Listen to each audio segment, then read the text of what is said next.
me hobby pa ne sport. Now sports no West Africa hanyina mahwehwe mu with the blood na Joseph Sablata etia konya so with the FIFA president. Na mmom o ka sem bi kire me. Me etie sports wa na me so me mfa nto ba bi a flower pure and was a pure with the decent people. Na me yes. Na mmom obusa me say who is the host? Na me say one of the bright I see Kankam Boadu the wisest, the pace, the power, the energy. Na wo ye wo bia ye ba no say sports mu pa dia. Me ano minkai because asema Joseph Sablata ka kire me no. O say akwa o ye God fearing sports journalist.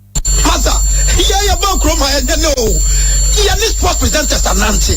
But so question will be to say bright. I see, Master, in terms of sports, this man with the different levels with the sports. Or the more fresh memory with the fresh news. Media, the minister Bible say no kula me say mo say. Me say no kula me say blight say. Master, we are one of the truthness. See, I can say truther. Master, this man with the peaceful truth. Master, it's the sports right now. I listen to you quiet in Ashanti Kingdom. Please quiet. Obientieno. Share sports with the OBT sports. And you're normal so OBT. But say a band of sports in Ghana dear. Bright I see Kankam Boadu. Swatina Jamua. Where you be okuta boldness in heart. And okuta physical strength in powerful truth on young contomponi. Or your disciple. A deep for never akono. In typical in sports. So one tienu na was antimam hapadia. Na say no what in wako bonya me deep for nimbi. You're from Pure FM. Listen to Pure Sports. I'm trying to share.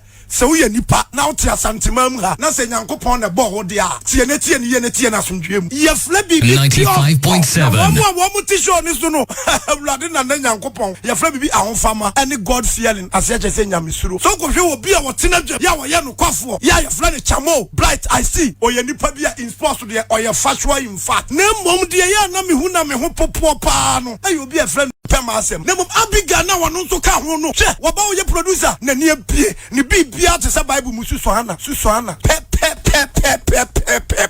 na bi wa ti de ene ye tiefo mo mo de hye life nyina te say obi adachi bi e bi anyame ya adomo a eba ne nimdiem ne history ene de asi ne de ebesi ne de anyansi ya ne bibia te say former UN Secretary General Kofi Annan o nimdia wa adwen enti bi wa tie ye tie o papa na wo se Kofi Annan dodo ti asantema Ghana man ni kumasi fu otie ne mom enipa ma ni gene ho pa ya me penasem enu ya me personal friend your friend Andy na ban foreign sponsor oh pace oh power oh demeanor oh forceful asema me kan me I me there na me there ya me there to say they want so ya there no say ukwohwe nim dear person ya your friend coach bu coach wanya nkwanje coach no your friend gracious won pene ho asema no papa mu de besi wo for the nation say 442 a 442 324 324 4411 4411 we nipa bi asemi mi tie na that time na ne ekosku na ne bobo no sa na edit sports presenters who tie obi apo obi o won papa na ne bibia ne na dwen ne nim de ne bibia tie se odifo bi oba wiase no mpe ne ho asem nyankopon difo pa na ne din de Yehosaf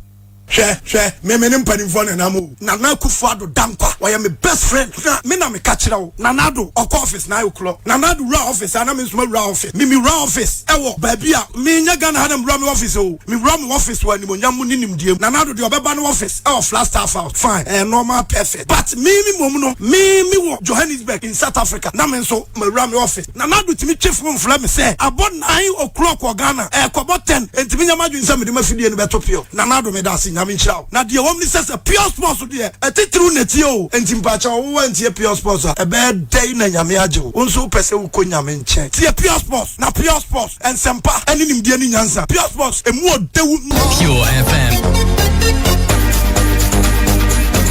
Master, yeah about Chroma and no.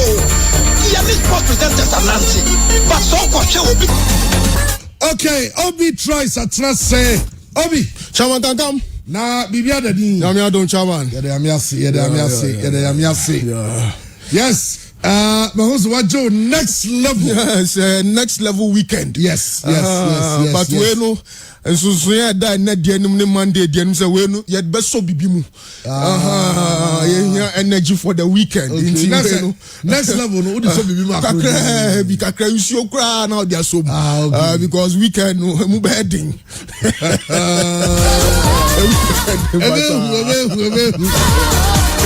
I don't go next level. I don't go next level weekend sport. And yeah, they Brahman. live on Pure 95.7. Akwesi beauty queen oga say the so be me. Eni ajima. So the be ade this so nyom mfrafra ne ma de. The live Okay. Yeah, live on Facebook. And one is all called Pure FM Ghana. Pure FM Ghana. Pure FM Ghana. And then we can do don't go next level. The next level will take you to the next level. We alcohol free and yet alcohol. And yet alcohol. We had no and I yet the next level. I don't go for what Germany on you everybody. Okay. You have a fian, some the dozen. I'm on some the dozen. James so and the Christian say coronavirus. I want for test you. I just said Sadio Mane test you. Yes. I don't want test that no more. I don't want test positive as Sadio no more. I two. Once Thiago Alcantara. Eddie kind test and say Sadio Mane so the abeka Inti man is what tested positive or mugu. Yes, Anna, it me cost through. One say, the man cost through say, Oma on your more team, no, Sabinia Bia is likely say be already a baby. Who's that the president of America? Donald Trump on any Melania Enya coronavirus. I know so and must go video mask. No need Joe Biden crowd debates. No, see, come Max once. Be a Biden, maybe Boano Kesiesa. Now Biden is right. Sena Dichia, not just Oniana. Oniana, what you could. Now, who's that? And Jaman for you saying Biden so much. I'm tested Biden twice. Tested Biden on any union negative. Pelosi, penny phone, they be brave. So White House or no. Oma, many breeze on Beja mask. In fact, a chief of staff of the White House. No officials, no crano be asked on Shamak. I don't know. I really don't know. Okay, you're trusting some of the doors. And for the lovers of NBA, game 2 is done. LA Lakers. LA Lakers are in 2 out of 2. Miami Heat. And now here we are. And we're third quarter. Who's been be ya generated Vacone Yashin Vacodo. Now it's all supporting the action. It's the third quarter and he said Miami Heat Bemba. And he said 9:35. But last quarter 21-21. Wow, we see Leo. And they say game 2 is done. NBA Finals. LA Lakers, Miami Heat. You're only in a home summer day, man. You have a share. FC by Munich, my last weekend. Boys, better the Omo. That's the boys, no man. Lusu form. Okay, some of the doors swinging in a one way, but baby, there are some for Santiago. Sansam, you rum, Justice Blade, Obama Media, according to James Silfi. I am Media, my CEO. I see the deal is down, it's off. Now, saying again, you who pictures me about football, then there be website be footy headline. I'm not there be almost licky justice. And I'm the justice and tell you what was the Ghana. You just know. Now, Henry Asante Chuma Kasa for home. Ghana Football Association and Ghana Tourism Authority partnership no sign it here. Kato Gregusi and Che Ghana, you know new faces in our national team. No more. Mokofanko Faba. The Mumpires here, top stars in Europe. You've been your money now.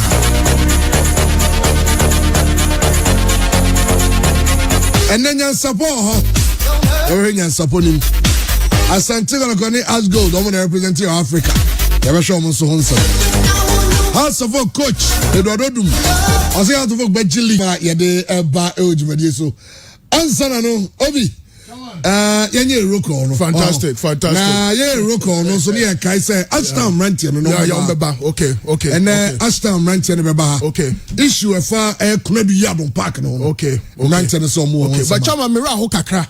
Ni nyina ne say Black Stars of Ghana ni Mali friendly no. Rantier coach CK Akono to nsa from no. Ebi mo twetwe omo. Ebi person beba. Omo person beba. Omo ni omo clubs ni omo agents no. Omo kabom no omo Ghana film.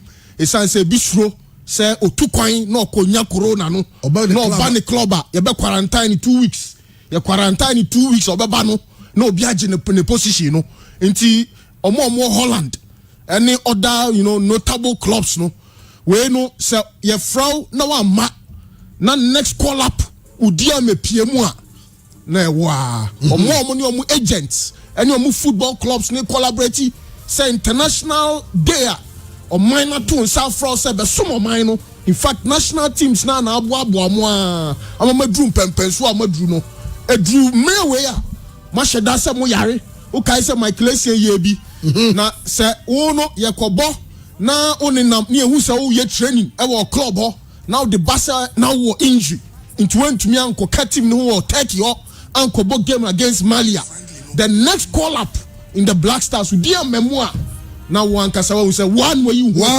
free definitely a big issue pa na eba the chairman okay I pure I'm supposed to come there and go to guys. Then you call the answer. Think of it.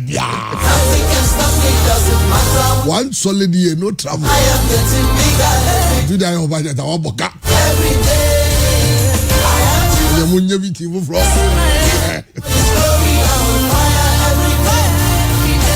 Over Takadi Fie Kuma is also pure. Moses Gamon, Simon Mate, Aflo, Osif Dubai is pure. Pratt and Whitney Stadium is pure. Nana Poku. Bigger every day. Ashtown is pure. Amekom is pure. Asafo is pure. Swami Magazine is pure. Swami Honina pure. Everywhere. Macro, Chronom, Ekwa Gosi Boho. Abo here.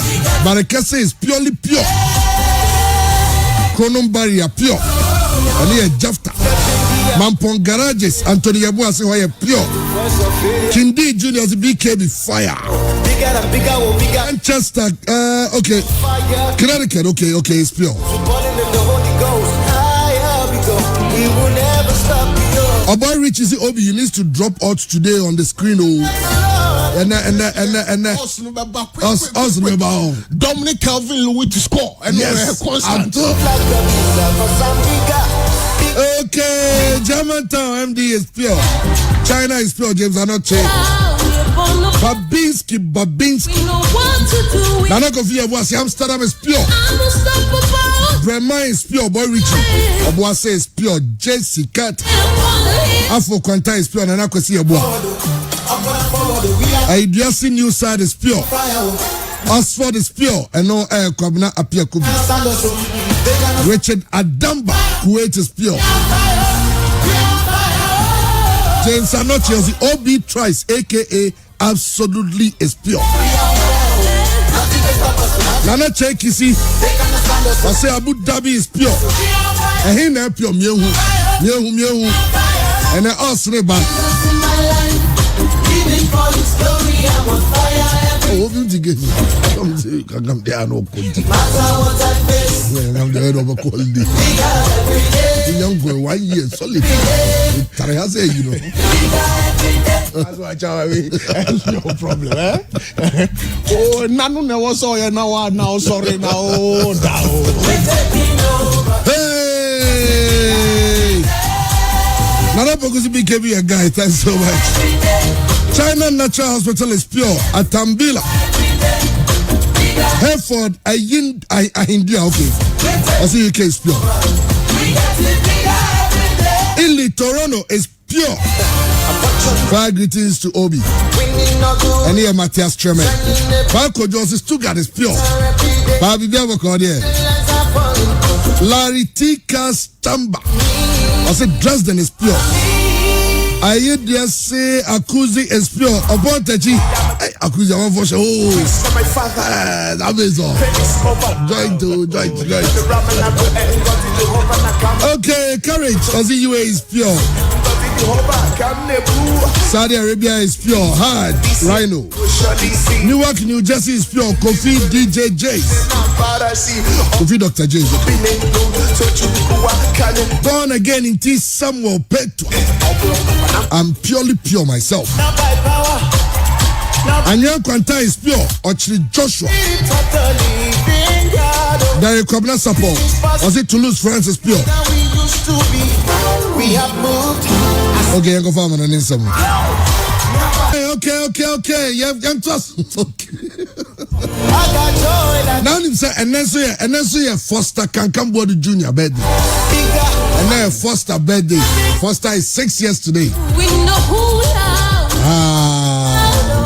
It's in there. I say action kaka. Most definitely. Action kaka. Some grand birthday the TVG more. Oh, why not? Every day is a birthday. Omudi no And Obika said next level near the best so be. There. Now next level near the best no next level. We don't quite and ya tell you already. Yeah. We don't when ya ice crown out the way now so much. Actually the mouth baby. Where is the chairman? Who do you say? Bibia the other way base be the way be some the no. Next level to be no neat. Which is the free be Justice Suppose is like on American House is pure. Philip Twist of the Siena is pure. Sanso and okay, so let's paper Bibia go there. Was it BKB's polo shirt is pure. Rago Drew. Joseph K in T New Jersey. Coach Freddy.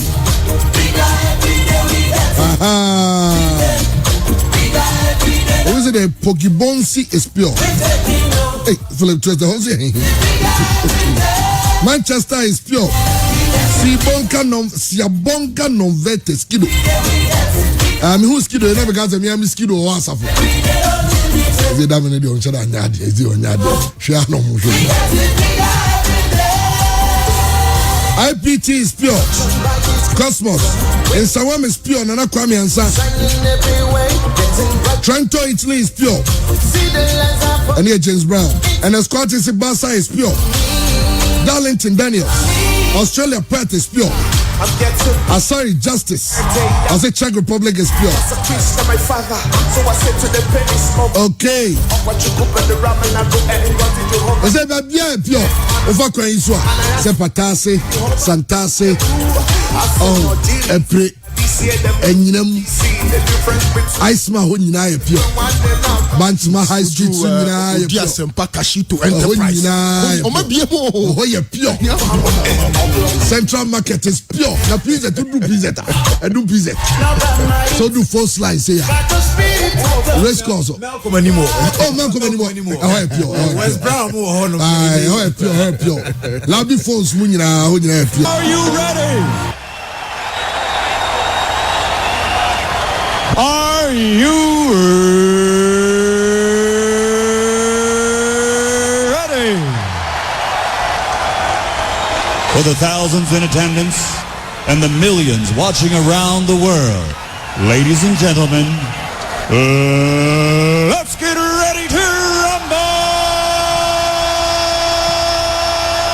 Right, live on Pure 95.7 FM, Pure Weekend Sports. I wish for your Tanasia Sinkoina. Yere and Semneba, don't call us love what I meant in a man and in Semino. I cried, I Quania Kofenia and sweat with them live on Pure 95.7 FM on Facebook. No, and no, I Pure FM can on Facebook. Also, join us for pictures and videos. Here, drop your exclusively also Bibia and also air course to come and now Quack weekend to when I could put and Tian Semne Doors more. And I didn't answer them until so we enjoy once again. On Facebook, Pure FM can outline Nabibian so I come sound so on YouTube no and on YouTube the only BKB our YouTube on Bian so da kama who bet me freely videos area to no na unsweat me join kama yen kwana fan some no yen fani na ansum fan to jama esanse okwamra na match speed and answeat me akoso yen si konya no pe no ye dini na anso bet me dia ba na ma men chance ansum fan free France esanse okọ France me di to just French ele champion and no one game answeat me to Canada uram ewo Parc des Princes ma me fan to him say nay Bobo conference Paris Saint-Germain wom etna fiete Angers ebon ekane maku ensia ema Angers for etme take kan baako na ye share game na so no and our branch friends Alessandro Firenze won ebo first goal ma PSG Neymar dos Santos Junior won etme pie 2 goals our branch friends Julian Draxler won etbaku piso Samson Idrissa Gana Guy Samson baako tato and afa Kylian Mbappe Lotin won enso Nelly Kama ema PSG winning side game no by 6 goals to 1 bibia enso timi ko kama e the ema PSG team no mamen ka send 2 games in the betimi atoja e French early champion anymore mamen ka club friends line sabatrafi wom any center 10 3 p.m. and a side game the betimi atoja and no club friends OG Sinis about 7 p.m. and anajua wom e body at non steam no and no ti wonyame admo chana game saka no ninyana enso betimi atoa so mamen ka se Montpellier e ba no pa 11 a.m.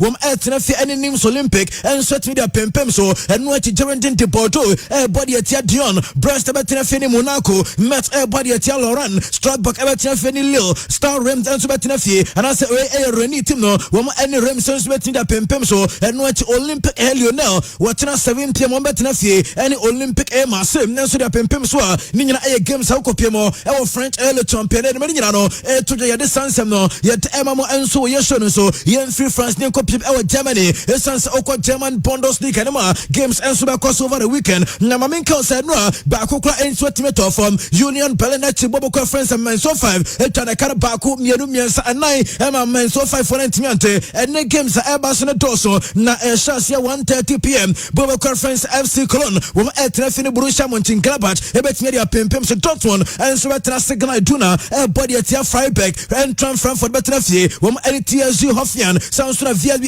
Stuttgart betrafi wom e body at Bayern for Leverkusen maminka sa Werder Bremen team no e bo e dia team friends Armenia e Belfort enso game no enso betimi toja Samsung RB Leipzig betrafi e 4:30 p.m. na numre wom e Schalke 04 na sa Schalke no fie wom so game betimi ba so na nyame admo chana 2 games enso betimi toja mamin fantika se Wolfsburg betrafi e 1:30 p.m. wom en Augsburg e betimi pempem so eno ati UPM nenso stadium eno Allianz Arena mamin kosa Bayern team no en Hector Bellerin enso betimi pempem so ye be study side game enso besi akwhya no so the last weekend no Bayern Eco lose 4-1 in Tiber Stadium after sad defeat no enema ebesi akware Bayern team wabra nyame adma wachena wom so betene fi any team my friends Hector Bellerin game no eno enso betimi atoja ye the latest no enso di mamo na me free Germany na me too far esanse me kra adonko nas level e premium energy drink into no me to me so actually kra na makwa kopiem enso Italy esanse no pay me no ka say upiem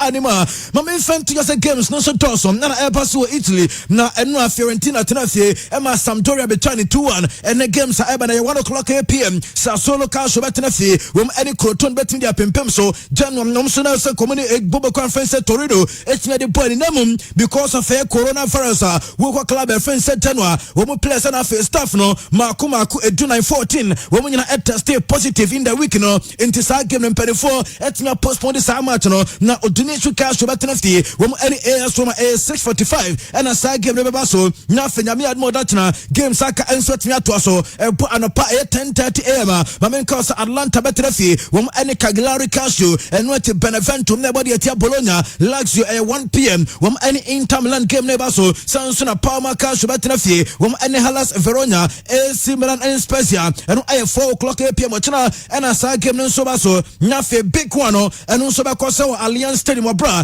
yeah when Mr. referee friend said Daniel Doviri when ebetia kwa Jamfinfi na team friend said Juventus abetenafie wachana womo any Napoli game no baso 6:45 and anyame atuma wachana sa game no and enso betimia to ntebere said yes a big one nso ba goso a ye de ho update na enso betimi dia to anim na me free Italy dia na se wa hwɛ me piem enso Spain esanse okopiem e La Liga Santander ma e honso emu aya hye anya asem keto akra esanse ne ya me no ka say uko La Liga Santander manem ba no pay 11 o'clock am aka besa 1 hour near sorry no club friends Real Valladolid betenafie wom any SDA ba game never so eno achebo 2 pm ukopiem enso Wanda Metropolitano Atletico Madrid betenafie wom any Villarreal enso betinda pempem so eno ache Real Sociedad enso betenafie 4:30 the same time upiem enso stadium eno enso Real Arena wom any club the team enso de Hatafe game never so Valencia enso etrafie Estadio Mestalla 7 p.m.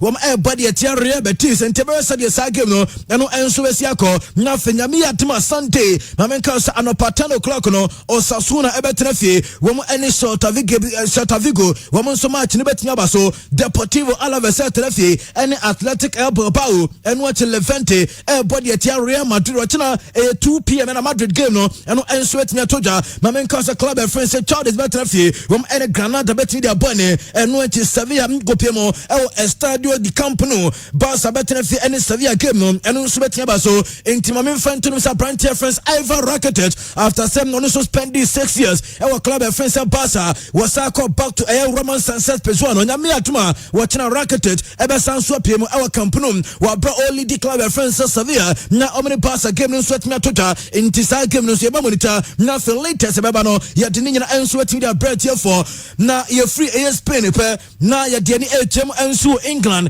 esan se opium our English Premier League nima na sa game no match san sweat me tota in Timamen send them no brought obi better no ubenya ayade us baby a dey for no ni nyina wo dey nyina sweat me dia ba na make us games Eberson no 11:30 am and on a lunchtime kickoff. My main fan to get a UPMO and so a stadium and on a Stamford Bridge Chelsea team no Tenefiano pay Chelsea up against Crystal Palace and together said Frank Lampard on in now Penya friends Roy Hodgson one so much in the betting of course Shannon so Brent friends Jordan Ayew and for reference Jeffrey Schlupp woman in a Ghana addition Benjamin at the club friends Crystal Palace and Chelsea game na yano pay 11:30 am and as how much in sweating atoja yeah chance be biaso koso kama medical catch on as a referee the thing that Michael Oliver one ebe Jeff finance sa game no and sweat me koso kama about 2 p.m. and so Goodison Parker mamen cause a referee fence Simon Hopper one Jeff Everton team no one any Brighton and Hove Albion one must give the betting was no and Obi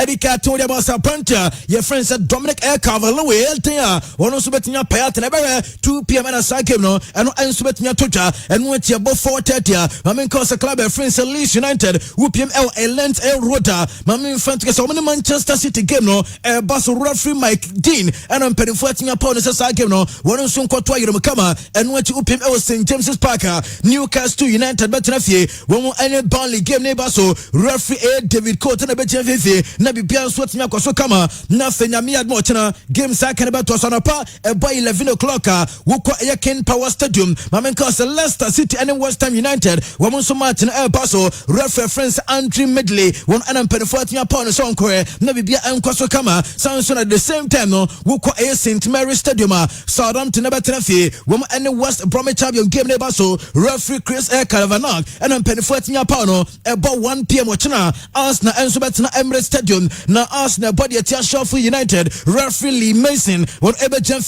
kama and what club friends Wolves and so betnafie e News Stadium one any Fulham game neighbor so referee friends Darren England one and kwakwa yim na men cause a big one and watching 3:30 p.m. na and kwasum na so stadium and Old Trafford team friends Manchester United and so the Tottenham Hotspur na referee friends Anthony Taylor one and ebe Jeff face a big one and sweat me to Jakama Samson Aston Villa team no betnafie Villa Park na me cause Aston Villa Airport at the Liverpool team no and the tense referee friends Martin Atkinson and I'm penfourth upon say me adu watching 6:15 one konko Gemna face a big one and so team cause the defending champions and Liverpool team no chana one body at Aston Villa ya need to where you say the same match and results and so bet ya no ya di nyina so be metie for who ko Facebook Pure FM Ghana also o join come sound so and on radio and Pure 95.7 FM who ko YouTube at the only BKB bibia enso ya life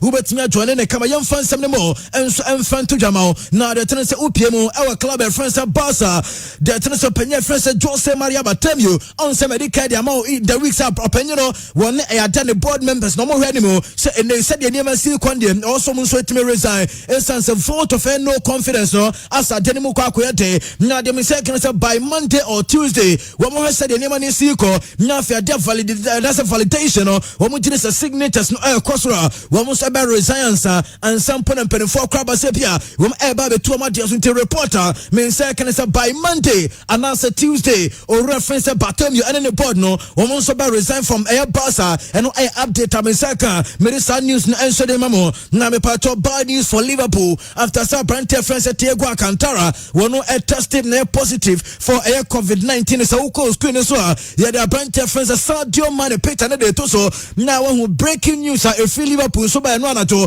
na we said yes here na we a breaking news as Sky Sports for the report here some the tennis Sadio Mane wono tested positive for air COVID-19 into the tennis nyami adma gamer Liverpool everybody at Aston Villa no report am say can say brand reference Mane wono asta team na den safe isolation one team enkonko sia can be and team say can be sansa no me te ema munti Liverpool team 2 players and in just the space of 1 week one tested positive for COVID-19 and Thiago Alcantara and afa Sadio Mane and team say can be sansa no me e ba name yesu kopiemo our club friends Liverpool as well we can in a brand reference Mane one players no one your man a group air session sani atem enti ama yam se sweating aba so ene akoba sa brand reference Mane one players no ene a training na on what test air positive no one we nurse and test ni timi kwaswa na ya dem more cases and sweating aba nemum ya pompa say be no na players ni na sweating ma negative and agent say kan ni no ya de ema mo ansu so no de me say kan say nei a brand reference Mane did them one was starting a self isolation bibia ansu kwasore ma no and agent say kan sansem no ya de air to jama sweating ate na mamenko Germany kakra esansa brand reference Mario Götze wouldn't say one player of Dortmund Eco PML pa Munchen was returning our Dortmund na esansu to just open your friends Hansi Flick na open back our club friends Dano our club friends pa Munchen team no name me say Bayern board no and a casa derby na brand reference Mario Götze de bono they say our body board in you to the neighbor pa Munchen aba be ama ya say board members no enso tiamo ama brand team no strength man ye dem say can say dem no reference Mario Götze one ebe PM our club friends Hector Berlin ama dem say can say player nankasa why na just so bet me accept a big pay cut na ni wages and set me can best £5 million and another €5 million and also no say reference Mario Götze one enso bet me at the free sikan so and a report am in second me sansem so de mamo enso show no so na me come Manchester United as well yes answer o come Manchester omugu so e players and no that so be kai me show Manchester United targets amope any so far omo sentiment kai unim say Manchester for players omope me no me catch us makuma ko ensiam na Manchester for pe na the tennis out of ensiam na nya say ba kokra en sweat me after some Manchester we we are printed team na Tony van der Beek no and nya the say players no en sweat me ba the me nya say open your friends only can associate we say why na be say brand friends Daniel James we beton sa play no charity na we dey kwako he say brand friends Jordan Sancho so no ni sabet nya ka sa play no e na free club no ensum na te Borussia Dortmund team mo and dem say ka re sansem no ye to jama unso atimi atebe be ba to ura e Facebook to say ye more video bi to see and akwada to be your bam we did just 6 years and so China na me pa to akwada we best in the next best 15 years no ukosian and so Olympic games masa kon table tennis no we to so we school no so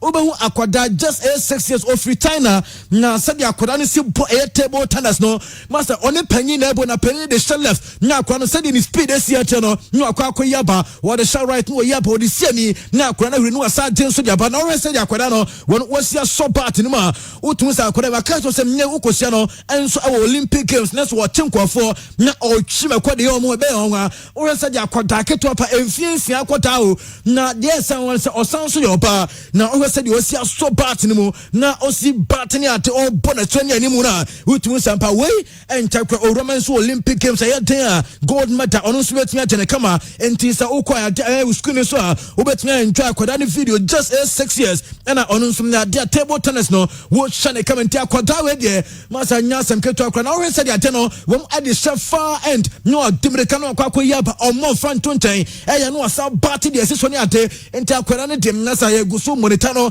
nya sem keto akwada enti ukwa China we ene anyema omo so eya ye sere sa de man so be se kontenei ukoshia omo so e Olympic games na indoor games omo cho no omo medals na men kase bia nkofo na no omo so akoye bibi dia fam da bi e train na nkasa catch them young and no so cause our China ye dey sa update ni so dem we bet so na we enjoy sa e video e Facebook live Brian e more story sensory tutor na we patron yen toss na afa yɛn fan sem no mo enso fan to jama wonte dia de atene so panya Francis Zlatan Ibrahimovic and happy birthday to Zlatan Ibrahimovic and Ibra enya 39 years. Inti happy birthday to Zlatan.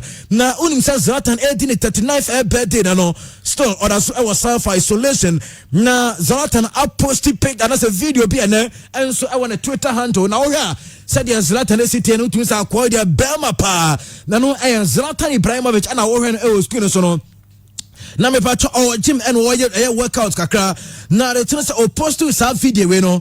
Caption or the two so nie Zlatan Ibrahimovic post and or the two so say no say this animal cannot be tamed. Nurse or just a coronavirus no any self isolation or your massa or bema or and also or no only describing was said or your water na on so on yadia aboa na aboa esa so ba chira said them there be ensita until Zlatan Ibrahimovic or bema with na or workout or na on so post this a video about all the birthday na or it was a this animal cannot be tamed utumu sampa coronavirus or mistake say or kwachi obi so to say Zlatan Ibrahimovic and idea by the Sansem no yere to jaba unso team Zlatan and enjoy the video and so Facebook live and Pure FM cara on Facebook unso betimi akoso Zlatan Ibrahimovic and 39th birthday 39 years no masa still oguso obo active football into Zlatan and no school so no be to yen kopiem enso a branch friends Emiliano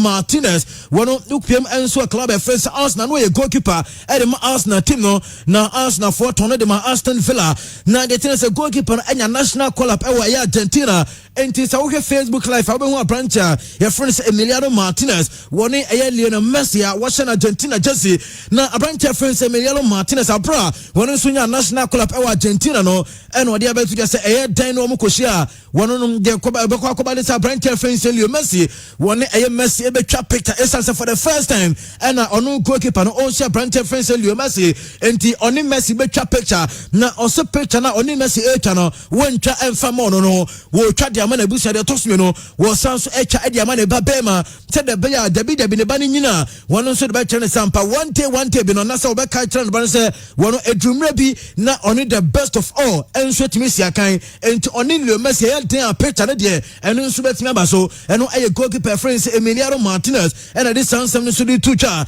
ya de ne nyina enso de mam enso wo show no so bi ba to me ko PSG aso ye na makwa koye djuma kakra no and manager friends Thomas Tuchel wono so be criticize club friends is and I say we PSG we be criticize almost on test the entire a big club like PSG won ma players and so e ko free apparently didn't some na de tie go so ba won join Chelsea for free also when you say away apparently friends Julian Draxler and after any whole team Mario omunyina and so be ko free it's also mo contract no aka best 6 months pe na Arsenal for no and I say Bobo conference PSG we wanted to kokwasa no we bobo bi answer my PSG team no and na dia sporting director opanyina your friend say Leonardo after say no game ne ba na wie no and ono so ba bontene say no didi say and no coach your friend say Thomas Tuchel wan kasaye wono ankasa sporting director no nani anje coach ni somebody to nani anje ho and no team no so no wom anya happy with opanyina ne sama wono so to so be see nei ensem na manager ne kan wa gene ho sa on tiesie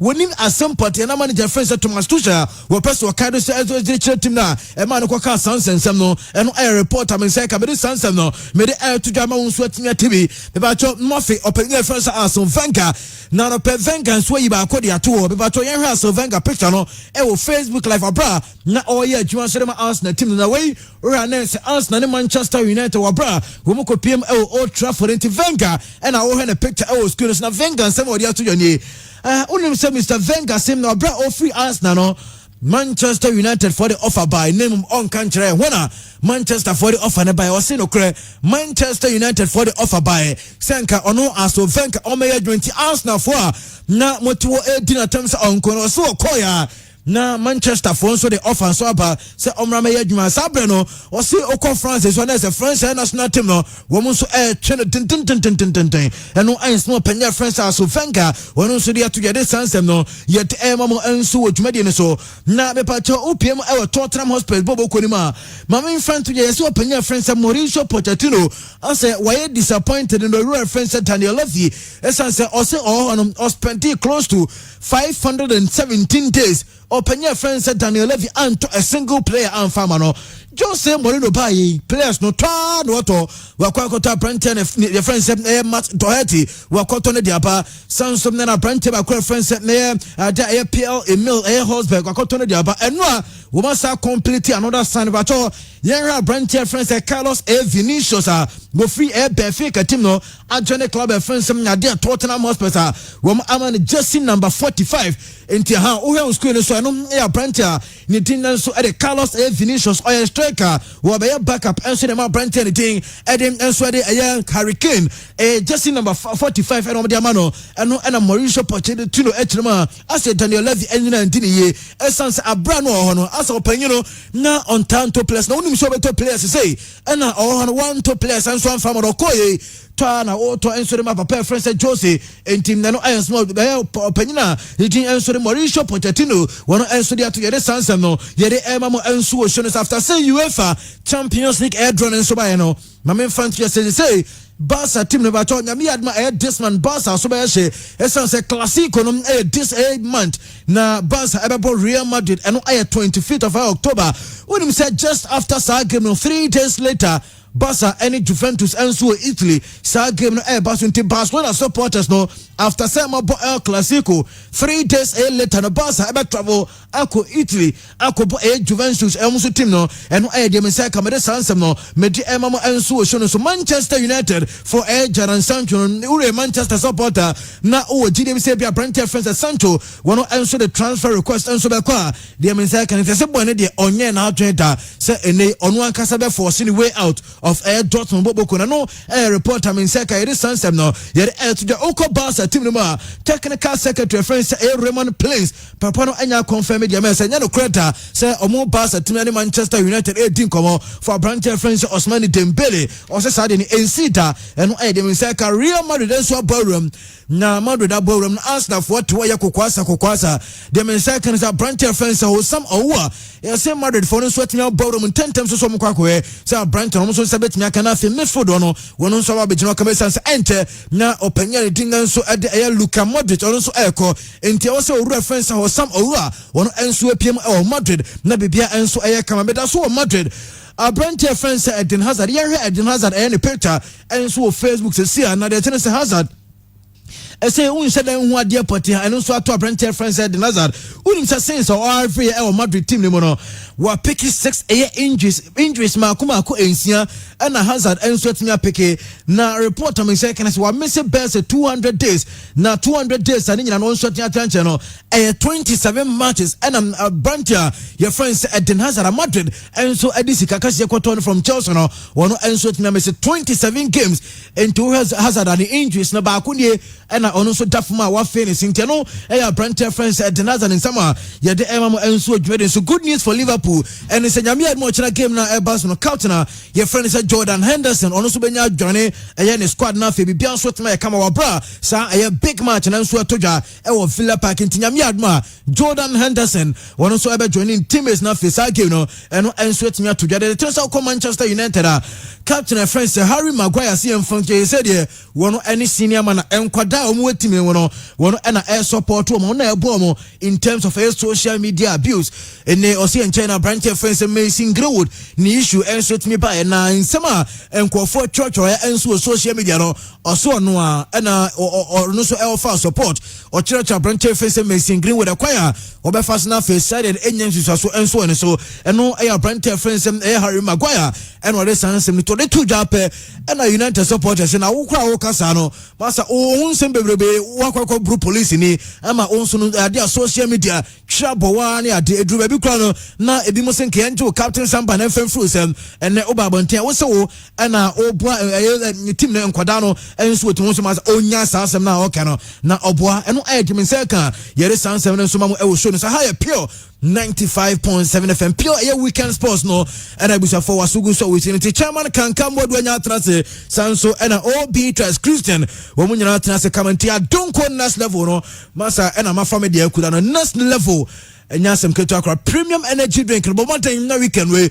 won so nya power say okọ ye okọ wedding be bia okọ no make sure say when your next level ni bi enso dey share one side essence eno na dey be obekọ na sanso dey aba weekend no wonya bosima na waje wa donko next level premium energy drink no nya sem keto akra weekend so nya next level a masa one hwe a obeda o dance dey asem na asi sa asem kwofo na okroma o da pe masa asem ebe tu okroma nti jo next level premium energy drink no na unsu make sure say action nso betnya ko kama enso de montia donko next level premium energy drink na no a na me go so American for them obi ase obi amodena fe unso no wonsa entime kebe no na betnya bona say weekend no bibia enso etime ye kama enso de ama enti still on Facebook no PFM Ghana on Facebook unsu betnya join na fe o messages enso de ato matches ne doso o predictions na oko Facebook na odi ni nyina enso etime de ato na fe won say de weekend we eniema nso betia ko timbe na wo support say na o jire so team na niema besi akwade ama no ni nyina no wo ko your official Facebook page PFM Ghana na odi bibia kwakoto kama na bibia nso no enso atinya ko so nti still roko no so de be husen ko fogu so de roko no so banti be bia ye pure be bia aye pure yes nya sem ketu akra na me hu say Yusuf wo Norway. Yes, Yusuf Norway, Yusuf nso atoache pure sports crew no Yusuf from Norway, Jacob Patrice about down for pardon no. Yes. Jacob na down for pardon Yusuf. Yeah, Yusuf. Also the message about on Facebook. Oh, okay. Is there nyina oh, yes. Sana tie nyina ni ye na ni o mekoso kama Chairman say on next level no dey no ho dey. Yes, next level. So mo bia say ukra next level. Oh yes. Premium no dey ukra. Weekend we say one you premium next level. One we are bass ni to untimi to bi o. Say for we made in Germany. Those are don't factory no Germany. Germany no. The honor here I don't go next level. And also Bruni the seven traders when you the bon at the phone. Na the TNE me so me chero adibi on say ohwe won za ko obi ohun Debi I don't go next level fantastic and so no okay Christian bogo there nyame adom well weekend your man for train some better mon kan your microphone yi ya ban so de ne some better mon kana because and no nyansa po bia wo so yo say no na me production bia oh okay na me ntiase ne besi nde say wo Ghana team a ya register na ontimi ntwa players ka na wafu bi ba ene ne ye adwuma na bosome maako du usu ntwi ntua ne ka in this modern day and era where there are rules and status na Ghana Football Association aye hwe han ajai amasade we koso chamo this ya nyina so badan sana yang di kan kwa mono ne me sure say no be so the video of the day ne the bebre of course na ya share said video no yeah okay it obi be trans ne ya hwe and video dey ba na ye hu said ye hu nsem sitie but ansana no yan twa mono ne nsem ne mu kaka but you say there say Everton there no one would like to play Everton at this time say some form le guto mo team bia ne Everton ba osuru but the bad news for Everton is Alan is injured. We say Alan Bayer or can't team on there. Why is solid? Yeah, definitely. It the bad news for Everton going to this game. And now many Brighton everybody say Everton any a branch of Feno Alan is the only player on team but it's going to be an interesting one because I won't say so form no Brighton form. Amazing. And she very amazing. Good. Yeah. Amazing. Before say best starting now Obi can Calvin Lewin asem. Chamu. On him say so far this season about hat-tricks in season is young. Yes. And for a player as young as the season is, about 2 hat-tricks. It tells you the former on his womb. Anytime you Gary Southgate be a national team call up, Chamu friend. But I think that Abrantony is making a very good case. We're mature enough to play for the English national team. So far, 8 goals in all competition for Everton. He has been amazing so far. Chamo Sokaya, England edge under 20 World Cup in 2017. Finals no omani Venezuela na boy. Sa finals no boy no. England edge Venezuela 1-0. Calvin Lewin and share the goal. Eddie J sa under 20 World Cup ready man England. In fact, boy sa tournament ni we no. The best player of that English team no was Dominic Solanka. Chamo no way. Also when Liverpool into the best player nanka England for the money to no so say obey the savior for the English national team no wa fizzle out. But surprisingly player wa rising through the ranks and they obey the household name. And they are Everton. And make a very strong case for a national team call-up. Abrantia, your friend Calvin Lewin. Amazing start so far for Abrantia. But Calvin Lewin as a chamo. Sometimes all you need is someone who believes in you. Who are talents a day. Now you work under somebody only GDO more. A very difficult to even give out your best. Abrantia friend James Rodriguez. All he needed was a manager that believes in him. Chamo so far in the league, once about 4 games in all competitions. 4 games, a player what creating the most chances. Abrantia friend James Rodriguez. 15 chances created. The American tells that why more like rejuvenated. The reason being simple, he's working under Carlo Ancelotti. Chamo, on him say in 35 games Abrantia friend James Rodriguez abo under Carlo Ancelotti. Chamo okra 15 goals and 16 assists. Goal involvement abra obo tima Carlo Ancelotti manager no 31. So at Madrid, not just because he was a bad player, not a very good player at Madrid, but maybe the manager on any year Jumano did not believe so much in him. In Newaba under Carlo Ancelotti, onim what Abrantia friend James Rodriguez and so wa James Rodriguez Juma Obo Edema Everton so amazing. What the Kaka Brighton asem, but me sure say Everton for we no more first year nyane de enya de beba wie yende because in no competition Brighton for echo Everton for home Goodison Park. The last 8 games Brighton ako Goodison Park no Everton show ni nyina Brighton entimi enwi ni bi. In fact the Liga the last three Brighton ako Goodison Park against Everton show mu ense nyina many agya de ma Everton chamo when you make that investment there you need results because the results never justify the investment away.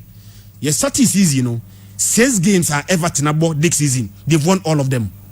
Chamo draw memu 6 games. The league, Carabao Cup, any match say now put together no Everton about 6 games. 6 games, 6 wins. Amazing start for to my friend Everton. I never come near Jamo say they are not just winning games. Chamo, onim say Everton for a starting season winning in 3 league games Everton abono. Chamo amabo 8 goals. It is their best start. See a boy season. Na Everton starting season no. The first 3 games or she 8 goals. E been see that Everton for history. Into the home say Brighton for and a very good start there. They are not doing very bad at the start of the season, but the form now Everton this season in there. Chamo, I'm sure say even Man City, even Liverpool for Asia, Everton at this time they will not be very happy to be beating Everton at this time.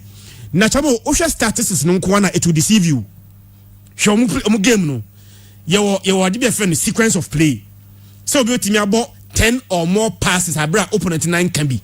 Sa sequence of play no. This season team baako pe and no more 10 or more sequence of play than Everton. Liverpool and the team ball passes 10 or more in a game. This season Liverpool abosa maku 60 times.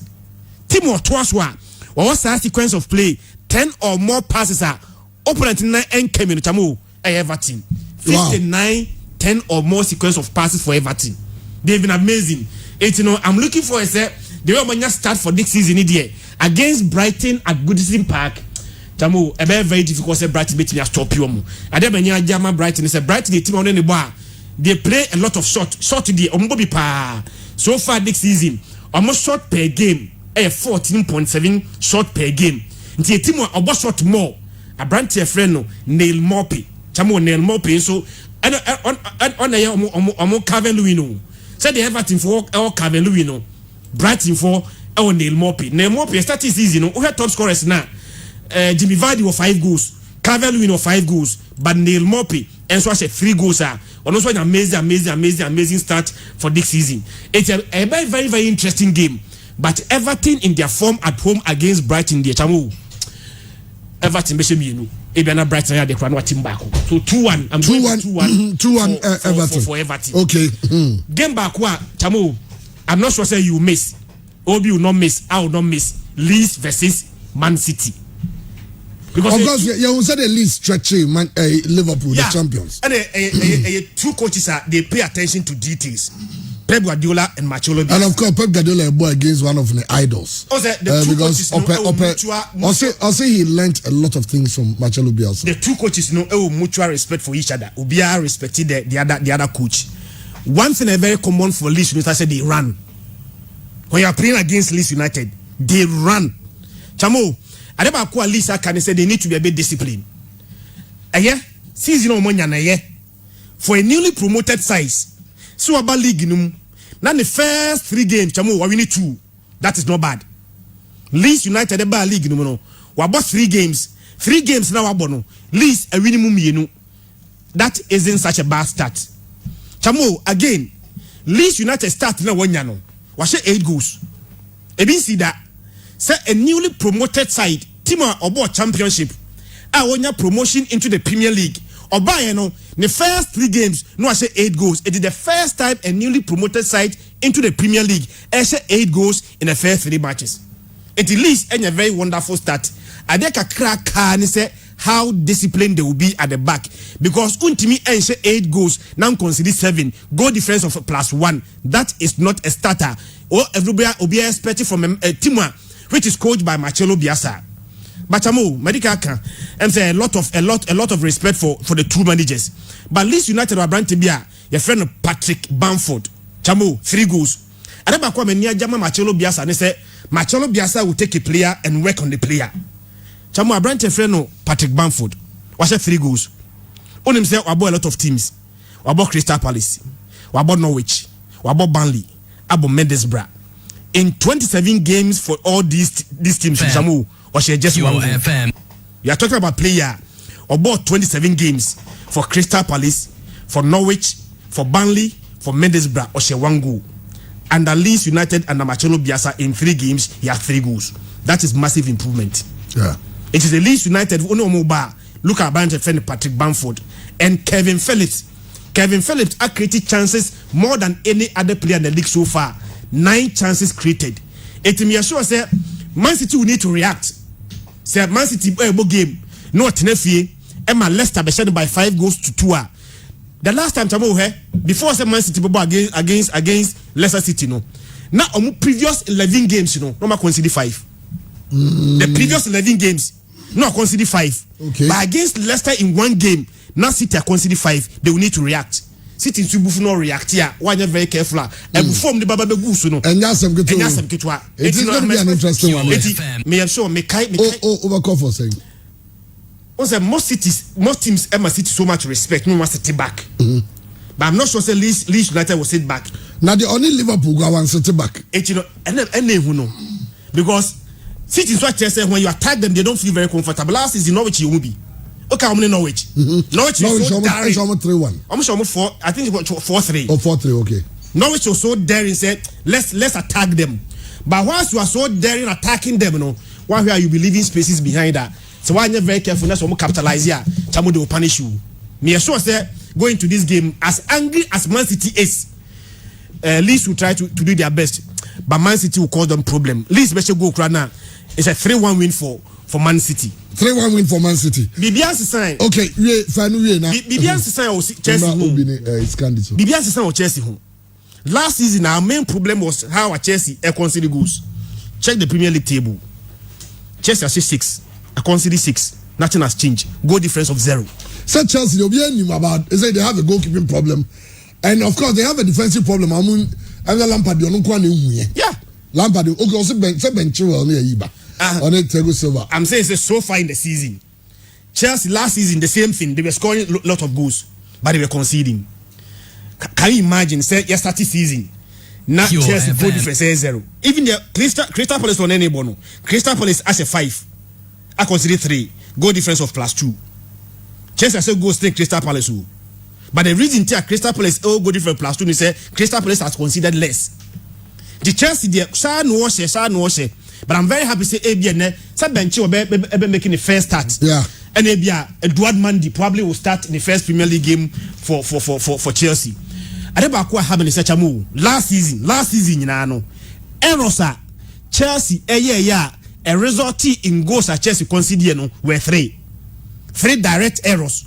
Our defenders ma Chelsea team consider goals were only 3 errors. Bachamo, 3 games into the season, Chelsea errors leading to goals, 3. 3 last season, 3 the whole of last season, 38 games, 3 errors, and a Chelsea or consider goals from those errors. So far, 3 games into the season, errors at Chelsea ama Chelsea consider goals 3. But I think Chelsea will react because against Crystal Palace here, the last 5 games are Chelsea against Crystal Palace nyano. Chelsea show mu. O ko efficacy mu achamu. Game Chelsea ni Crystal Palace empire draw that. The last 18 games, Chelsea are winning 14, Crystal Palace are winning 4. No drawn game. A win for either side, but I'm going for win for Chelsea. For Chelsea. But one headline be who ya manage a power a massa. Cause from Setien's cows to Coman's bulls. We were cows under Setien. But I say no, but I be bulls. Chamo. I never knew Jenny said. That's it. Share La Liga League table no. Teams will be about 4, be about 3. But teams I say go to do a Barca over 2 games. Yes. Barcelona for no. Me say, so who teams now say go to do a. I never quite have Madrid and say they are not scoring. Madrid in 3 games this season as a 4 goals. 4. Barca in 2 games as a 7. That is a massive statement. One from a near Japan say games now said this season no. Emma me a bit of hope. Because I me the last time a Barca win a game, Balados, way back in 2015, Barca show me 1-0. Since then, in 6 visits, it's either 4-1, 4-0, 2-2. In fact, in 6 visits, Barca lose 3. We need 3. You win order since 2015. And for the first time since 2015, Balados, we did not just win 3-0. Abra second half winning you ball with a man down. That is a massive improvement. That's it. Chabo, the new big thing. Ansu Fati. Hey. Ansu Fati. I'll give you the reason very simple. The reason very simple. On him say, the second player only 17, only 18 years who got 10 La Liga goals. For the first player was Bojan Kekic.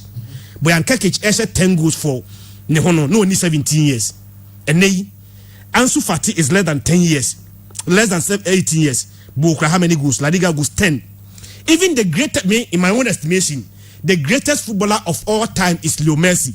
Obiadi the argument. Because Maradona, because Ronaldo, maybe they say Messi. It took Messi 30 games to score 10 goals. Ansu Fati has scored 10 goals in 26 matches. Hey, Barcelona. We only hope say the way Otimi starting. No say players be start say Otimi wie. Boyan catch the example. Giovanni Dos Santos the example. But the way Abraham Otimi starting the chamo empire ne fasting. Near the time say uncle ni say yeah. Now we have a talent in Ansu Fati. Okay. Christian this I don't know. Barcelona for no after 8 and Subrino. I'm so much reorganize who ye. Okay, Obi tries. Remember how Swanson was Scandi so. Not also at the Nadia. Yeah, German on Instagram. And I know said no, you be rubbing. Kakrabi way, Yanko Karim Benzema closet. Aha, Karim Benzema. No. I know who said TV boss. Obama TV who Karim Benzema closet. No pressure. Right, and no pressure. No pressure. No pressure. Very real man, Sanya. Because I'm for saying also drop it odds, no. Hey, quick, and the odds, no. I'm for some person drop it. I'm not for any blah, no. But last weekend, I'm just so boys from travel to be the bet. That will be me sure. Because bet we didn't go for papa. Last weekend, sit to Lucy, you know. Last week, Saturday. When Dortmund lost. Dortmund Lucy. Bayern Lucy. And Sunday, the Bayern Lucy, you know. The other answer via obey Bayern game. Obey. So why and think we Bayern the Man City so better. City so they are all. And the weekend did but goals bebem. Yeah, so far 28 goals, 103, 28 games, 103 goals. Yes. So Betty I was say goals factors. Yes. Goals a lot more of over 2.5 match goals. Bebem. And in fact Leicester City game and handicap win. handicap because they are Leicester be share difference no be bro 1 omo Leicester for no omo ne West Ham into uche Leicester uche West Ham one goal na I know the difference no be 3 into I'm going for a handicap win for Leicester but say Jare be my kakra bia Karim Benzema and he closed it. Okay, I tell you for live on Facebook a video of the day. Yeah, video of the day for the weekend. KB9. Yeah, KB9. Also, I'm going to show you the room where there is all my clothes, my stuff, my brands. Yeah. I am crazy about fashion. Yeah, over here. He's a crazy fashionista. Now this guy who was kind of crazy about fashion. Now, who the mama munyango make crazy about fashion? Christian Dior said. Oh, Karim Crad or co-training Crad and Pabo Beshan. You know, he's a top guy. You know, there's all your designers. Yeah, Fendi, Gucci, Burberry. You know, and he dining here. And he shirts now. The Google shirts ne doors. Oh, okay. Now, what me? I'm almost shakking. I didn't say because they say born how born to the crowd. There was some jerseys. Now, no one. So, everybody we had over. And he has your jeans in kwa no ashisha ni sa no and I has more like you know jackets no I went winter mu no entade o ta ashisha long sleeves no enti kakra so no enti entade no doso we boutique full boutique o every boutique so kra every boutique so Louis Vuitton near you na that's what I'm so design e bia no baby o I know the yes I said shirt we money blue ho ana red one blue okay easy Pure FM.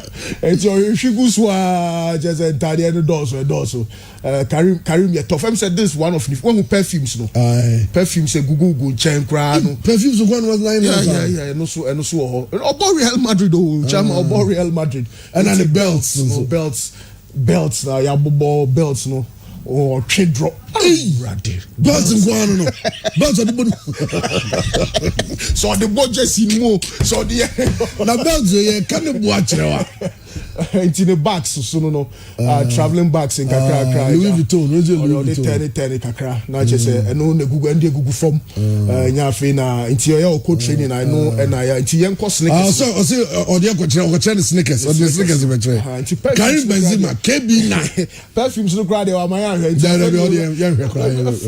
virtually a full room for sneakers full room of sneakers in Kwan goodness me na Thames bi na Google throw no babu pa ko dey say nyam me saka ode agwe abrabo besisa goodness me wow Karim Benzema sketches how sketches na Gusro sketches in Kwan na Gusro what you say mpaboa nkwa dan baako mpaboa nkwa ne gum onhwɛ mu nhye goals no aboa Real Madrid nya we say how predict Madrid match untumi predict 3 and 4 what predict 2 Karim Benzema ne we anymore on hwɛ so goal na on hwɛ so nhye goals no nti sketches ne dey say opepa chama obi da container mu obi full room and on the mpaboa agu ha wo do mpaboa ero obi da mu timi ka se ro obi o time back ko de mpaboa agu and da bia me ka so no mpaboa nkwa aha ta cheni ho go take man na be good dem say white Louis Vuitton we Chanel eko Moro marketer Hermes or the Hermes so that's a designer some Christian Dior sneakers no Dior we can boa wetimi ahye ba ko bia once in a year once ebi o about 3 years you said ebi o 3 years on because pabo e be bro 1,000 na pabo be say Banisa na boys na Balenciaga so no when na we friends came promise ta hyehyehye no ya sia kese no I say emzo wenya ba ko bia emzo hyehyehye Prada sneakers and so full room I know am no ya no we tun shego na to pabo ata kwa no pabo o to pabo anto de shego oya number 9 on top boy shego also your cost shop no new pair of sneakers be on top yeah also cost shopping but also I rarely go for shopping but say occur time to time so raw no go hu sempa bo foforo bi aba no ato bi abafi I tell you Kevin Jesus, Prince no. all the same style of lifestyle on so was sneakers bebre ekudan ma and if you crowd say on free so Thomas told them on so much that balance ya do ni body papa bo fun say sorry we babo na kakre no babo bi babo we no o bu ta de bo na ayi kakre kro ya tompa bo apa o kakre nyi ya tompa bo apa ntie ne ye o mu ai bi anka e ka container ba ke no to container nan say maka jo sem babo bi aba nan say sem so bi show bi cha bi o America Cha Ghana ni bi nam so akotena oko company no enam so akoye cha mo to no most buy na say $1,600 now unim say information when you almost Ghana ni bi o New York ni Jersey bi a obi $1,600 yen ai oh you say so mo kwa yi a enam hihye wow you say mo Ghana phone to ato uti cha o kwa yi mo no e 20 cedi 20 yen bo din kwa is oba ha oba sa rent so e ma 70 o ma kutu to sample boni bi na nru aguchi ade bi a yehu o say same say designers no o ma say Ghana for o ma fa Ghana for ndu no mo ye yi kire o mo ma we yi bi obi owura be ho o de ansana ya to so no but chairman ansana e be Gucci no while not them so nura shopping kakra bi nura chi before omo loss no okay we cha ni we ne bo no kwa say ne bo no ai we na $1,600 cha we Ghana for wa bruchiri sana metie yeso ko Ghana event so bi ye eyi na bibia amanfo show me ya no mo bochacha we 2006 no ato wo fa city chrome say we 2006 on so wo fa so nko ahembobo ano ento bi ento de o ni bi that wo bom no 20 na no go 20 na yes I send you me theater me to 25 450 chairman yen hwe wa na dam so diamond shopping kakra bi and the bed 1 minute ono what now ice box ice box ko shopping wa na dam shopping shopping ice up ono say diamonds no diamonds ono but it's not easy anya abrabo no say na esi ko no de I was I don't know but ninyina mu no say no you be prayer request of course and the prayer so who situation o ma who be prayer request be prayer request but this one them check here say o mo fa ba ko nka ho we say mimi dey adam say we don Pandora okay diamond we mimi dey leather na you silver eji ono ndे na sense we to we container back say we no diamond no so pemienu ono o say ya bracelet no mpe back o ya opemienu enti ya o mo fa mosu enti we head ne de otumi ya no shopping o ya kakra bi no enti ono necklaces na bibia no diamond no pe diamond ne more o pe diamond no o de be kwa hin o say ja mo bobo wie na o mo kochelia enti o fa no de ato wristwatch no sha calculate say erade na dey me to am your son o chawan yenko and boys on be refi kesim na ye say dey besia ya be ko boys on be refi kesim ba on na me can say be choose he say Ghana for them say is o manya chance adwuma some of these big designers ajai dey we be to see many picture here because it was screenshotted from so say kaftan uko alaba what you pay 100 150 200 300 akoso kwa 600 no Gucci there $4,500 so ne cedi so $4,500 ajai $4,500 na easy kwagula visi Ghana for no to za cha no your mom to go mo bre o bi ye na djuma bre no anya ni sika let them enjoy absolutely of course but you Gucci dia no na and who say you will better be better oh omo tonso omo ye mom chama omo ye mom obi pre-order obi say we ya nya mai za di wo to go me ni ki chance na na Paris airport di go bag bia e be $12,000 me say tibiki shop we dey no nyeska omo nyeska za gagu come to okay obi what you start na say jare na jare slow kaka enie say almost $5,000. Atade o sha ho nyefi achina kra metumi nya bi ofo slam mom nya correct pa Gucci linen long kaftan dress with lace $4,500 and they are two Facebook lives this year chama a lifestyle we say the Christian the $4,000 be $4,000 but obi dey atọ wallet kura or this cash $4,000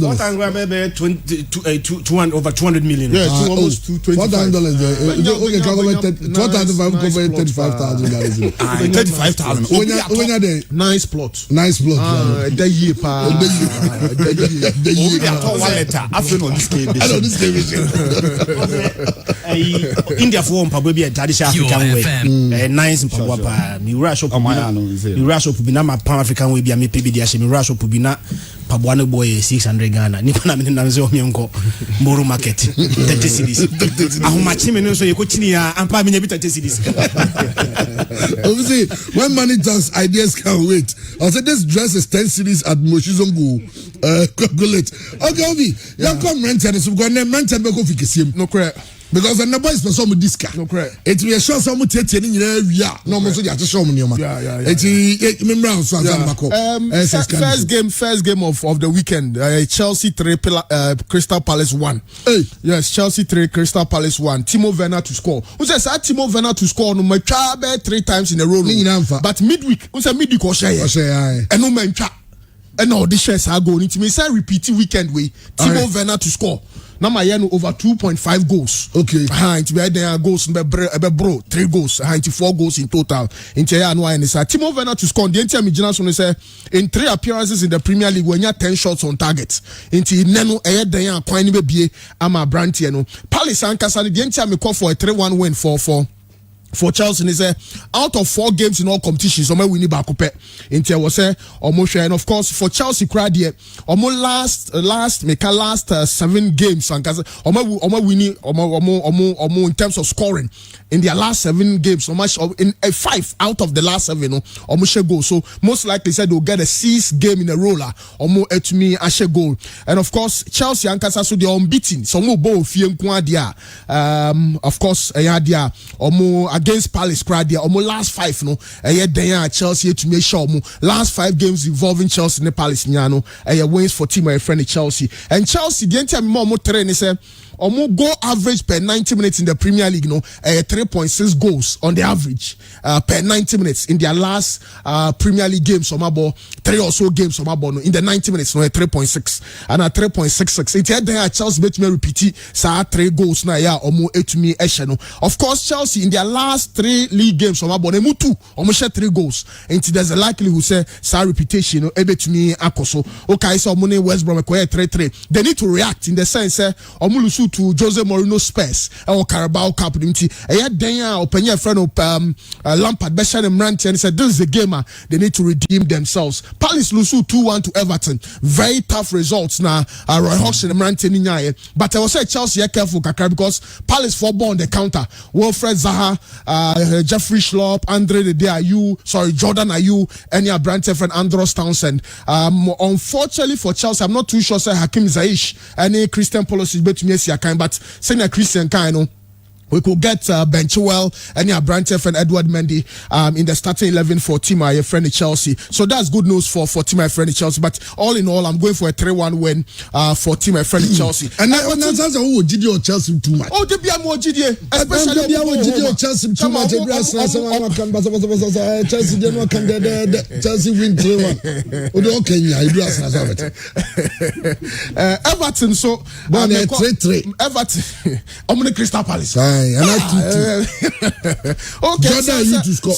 Jordan you to score. When they mean huni Jordan mean huni. Enti Yanko Everton Brighton. I'm going for a 3-1 win for Everton. Both teams to score. Calvin Lewin to score anytime. Calvin 5 minutes behind to say goal. First goal. He will score his 9th goal of the season. Most definitely. Now in terms of the reason why I'm saying Everton Benya 3-1 comfortable win over Brighton. I say last 14 games are good impact koma lusu ba kope omo call for almost 7 straight win in all competitions. The morale is amazing. Brighton the entire mom one goal no say 100% in all competitions and all in the Premier League no game be on my ball so far this season biano Brighton share goal. Unfortunately 50% of games on my ball this season omo are conceded 3 goals. Into most likely say biom Everton let me repeat. Everton 3. Yes, 3. Okay. Dominic Calvin-Lewin. All right. Score. Stephen, Uber driver. I say Obi. Okay. Stephen, a big shout out to you. Obi also. Okay. Leeds United, Man City over 2.5 goals, game goals. I went for an away win, 3-2 for Man City. Basically, it's the difference in quality. Or more Patrick Bamford, or more Calvin Phillips, or when you call up into open your friend Gareth Southgate England squad. But with Calvin De Bruyne back because weekend and midweek went to me and see I'm sure Sir Raheem Sterling will lead the line. Mahrez is back and all of that. I suspect Sir Ruben Diaz will quickly enter into the squad because it was so Kobona Chiro solid kakra. And I'm going for a 3-2 win. Bamford to score, Patrick Bamford to score one of the goals for Leeds United. Now Calvin De Bruyne and Raheem Sterling almost so to me enya goals maybe ama team my friend Man City. Unfortunately, the NTR make up for 2 goals for Leeds. They say City conceded 4 goals in their in fact almost last 6 Premier League away games. No, almost 4. Concede goal, so certainly they will concede against Leeds United, and of course City and last 7 top flight games airborne away from home so no and bono share 3 or more goals, 4 out and 7 the last 7 share 3 or more, so it's likely say betumi repeat and at the end my game where no be a bad draw but because of the quality of Man City team 3-2 win for City because Leeds United last 10 home games lose here last 10 game near dicey kakra but our Calvin De Bruyne and Sam Rante we muni I'm pretty sure sir and after winning the award as the best absolutely midfielder in the Champions League and then the student will teach the tutor a bit of a lesson and I'm going for a Man City 3-2 win. Newcastle versus Burnley, double chance for Burnley, win or draw, double chance in Pacho. Newcastle the team why to me for a can koto almost into double chance, win or draw. Now my 1-1 draw, most likely results. I'll call for correct score there. 1-1 draw near to me akwanim. West Brom against Southampton, 3-2 win for Southampton over 2.5 match goals. International most likely say a bit to especially in terms of the number of goals because a game will produce a lot of goals in terms of the history as far as our tournament and our Premier League concern. Leicester City West Ham, Jamie Vardy to score is the first bet also. Jamie Vardy to score. I know first. I know foul sheet and I will click here. I was all clicking goal scorer. Jamie Vardy to score anytime. I was all the tour. No one call 4-1 because it's a handicap win. Handicap win because handicap so many party 1 goal. So I was a difference no bro 1. And say man 1 goal. I was a 3-1 and I call 4-1 and I call 4-2. I'm going for a handicap win for team my friend Leicester City. Wolverhampton Wanderers against Fulham. I'm going for 3-0 straight. 3-0 straight for team my friend. And Fulham they are condemned to no Scott Parker or or very good players or very fine players. Mitrovic but Fulham, especially when you are playing against Wolves, there's a very solid Wolves side. Pedro Neto, Raul Jimenez, the Portuguese in central midfield, João Moutinho, Ruben Neves, and all of those great guys, including Nelson Semedo, and of course goalkeeper Rui Patricio. Very solid team. Wolves against Fulham 3-0. There's absolutely no way Fulham bet me surviving. Arsenal against Sheffield. I'm going for a 2-0 win for Arsenal. 2-0. 2-0 win.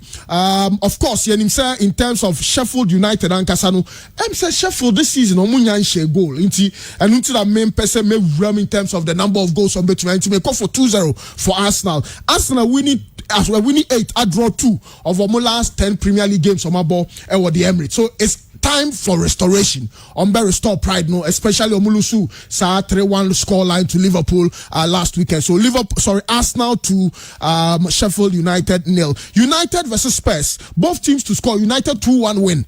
United 2-1 win over Spurs. Jose Mourinho. Absolutely. Rashford to score. Hey. Rashford to score. The entire Rashford to score. They say in 3 games against Spurs, we share 3 goals. So your Man United squad ni more player bia. Can Kyobe to me go Rashford. So and of course in their last 7 games for Old Trafford, no, they are unbeaten against team my friend Spurs, no. I do my trouble praise ya, Omeshian Soa, Omashamusia, Inter United will certainly win, and of course both sides to score in this very goals bem in their last 4 Premier League games. Omeshanu teams Nimianu to me a goal by United Ebeshe Rashford to score. I was Abu Kensi with Musane Betsimi to me. Okay, your other games and so outside the Premier League. Yes, Atletico Madrid quickly. Atletico Madrid 3, Villarreal 1. Both teams to score. I do not want to place a bet on Suarez because it will be a bit risky. But Atletico against Villarreal, almost last 4 games. Wins for Atletico. Atletico lose just 3 in their last 60 home games. Metropolitano or Inter Eddie so be room to me a show. Villarreal also last season 19 away games. So lose 9. Into most like in fact okay last week round Basa Shomwe Kanai away from home. Iti a team wa omuta concede goals. Iti Atletico 3, team wa friend of Villarreal 1. Real Madrid 2, Levante 1. Ebe koso Quadra de Valencia away win for team wa friend of Real Madrid. Both teams to score. Who do I bet on in terms of the scoring? It's difficult to bet on any player or Real Madrid because Karim Benzema can disappoint, Valverde can disappoint. Maybe Sergio Ramos to score. Maybe Sergio Ramos to score. But Real Madrid 2-1. Again, we'll get down to the quality because Real Madrid no a team this time we need in the pretty way we need dominating. They don't win being the superior side, but at the end of the day look at that VAR and now penalty bet now Real Madrid to me any results no. I've got Barcelona against Sevilla. Absolutely very big game. I'm going for a 3-1 win for team my friend Barcelona. Ansu Fati to score. Wow. Ansu Fati to score anytime. Ansu Fati to score because Barcelona against Sevilla history chair saying the last 17 games involving these two sides no Sevilla lose 15 out of the last 17. Barca are winning 15 and draw 2. So it's a team that traditionally Real Madrid Barcelona are much stronger than them. And unfortunately in their last 6 visits they move 5 or move concede 3 or more goals. Into 3 they are a constant. But Ansu Fati to score. Okay. Because Barcelona shares 7 goals in their last 2 games. Bayern Munich 4-1 against Hertha Berlin. Bayern 4, Hertha Berlin 1. Robert Lewandowski to score. Juventus against Napoli 2-1. Cristiano Ronaldo to score. Both sides to score. And only a bet between a very, very, very difficult game.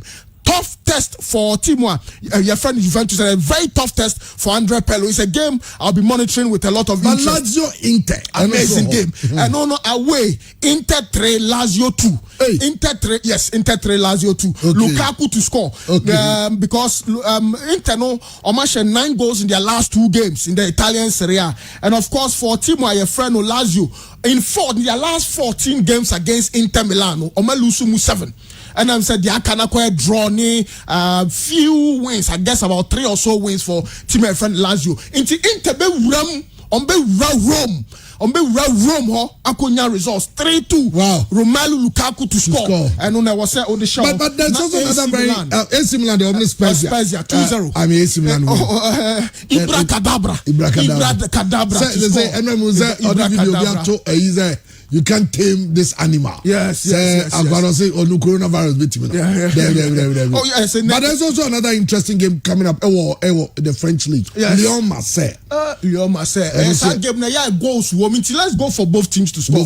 I'm not very sure about the particular, but don't be surprised. Say Marseille bet me call Lyon home. Akonya results but both teams to score. Inti Lotto Ban Obi Cheche Musei. Hey, some technologies he's using I haven't heard before. Football lotto doctor is just a good Samaritan. Okay. Felix Adam from the States. I don't know the T is this your about T. Of us in Yago T. Jai. Or the Okoti Adjumo, FK Knox, Honoma, Naso, Conigajo, Babia, Unano, a pure from now. Omo 80.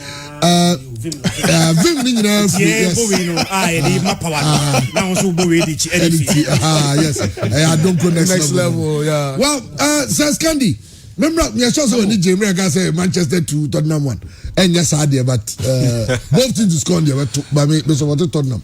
They've Tottenham team support. Okay, if you with them, more watch them. Yeah, you are on the sometimes because of your enemy.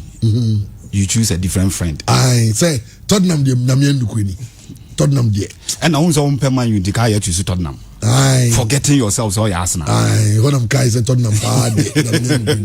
Into support. Matichamu, mami run from Italy na mfamisi England.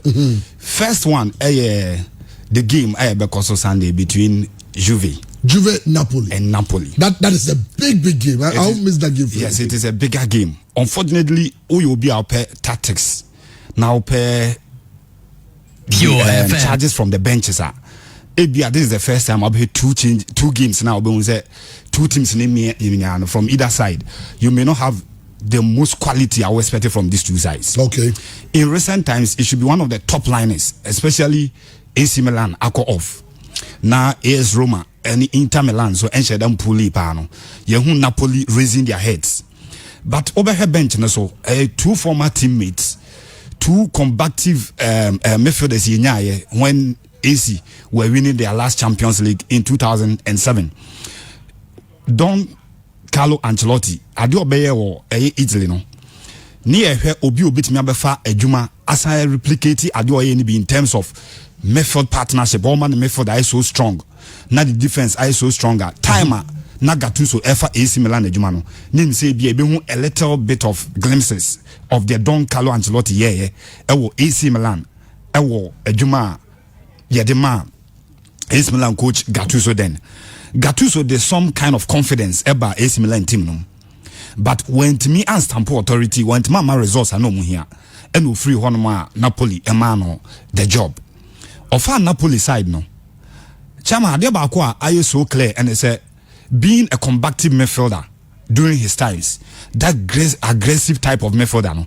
Or tries to be changing the face of Napoli side near who say from midfield no more very fluid football Hamsik efa ball from midfielder Opeja ne nipe ade ba akope no hwe that former Real Madrid player obejina anim wonom no be ma so much opportunity so much space so be ball no ato na anim no akwa with the speed no be dribble a create chances but why Napoli adwuma Gattuso ye na he's building a steel in front of his defenders.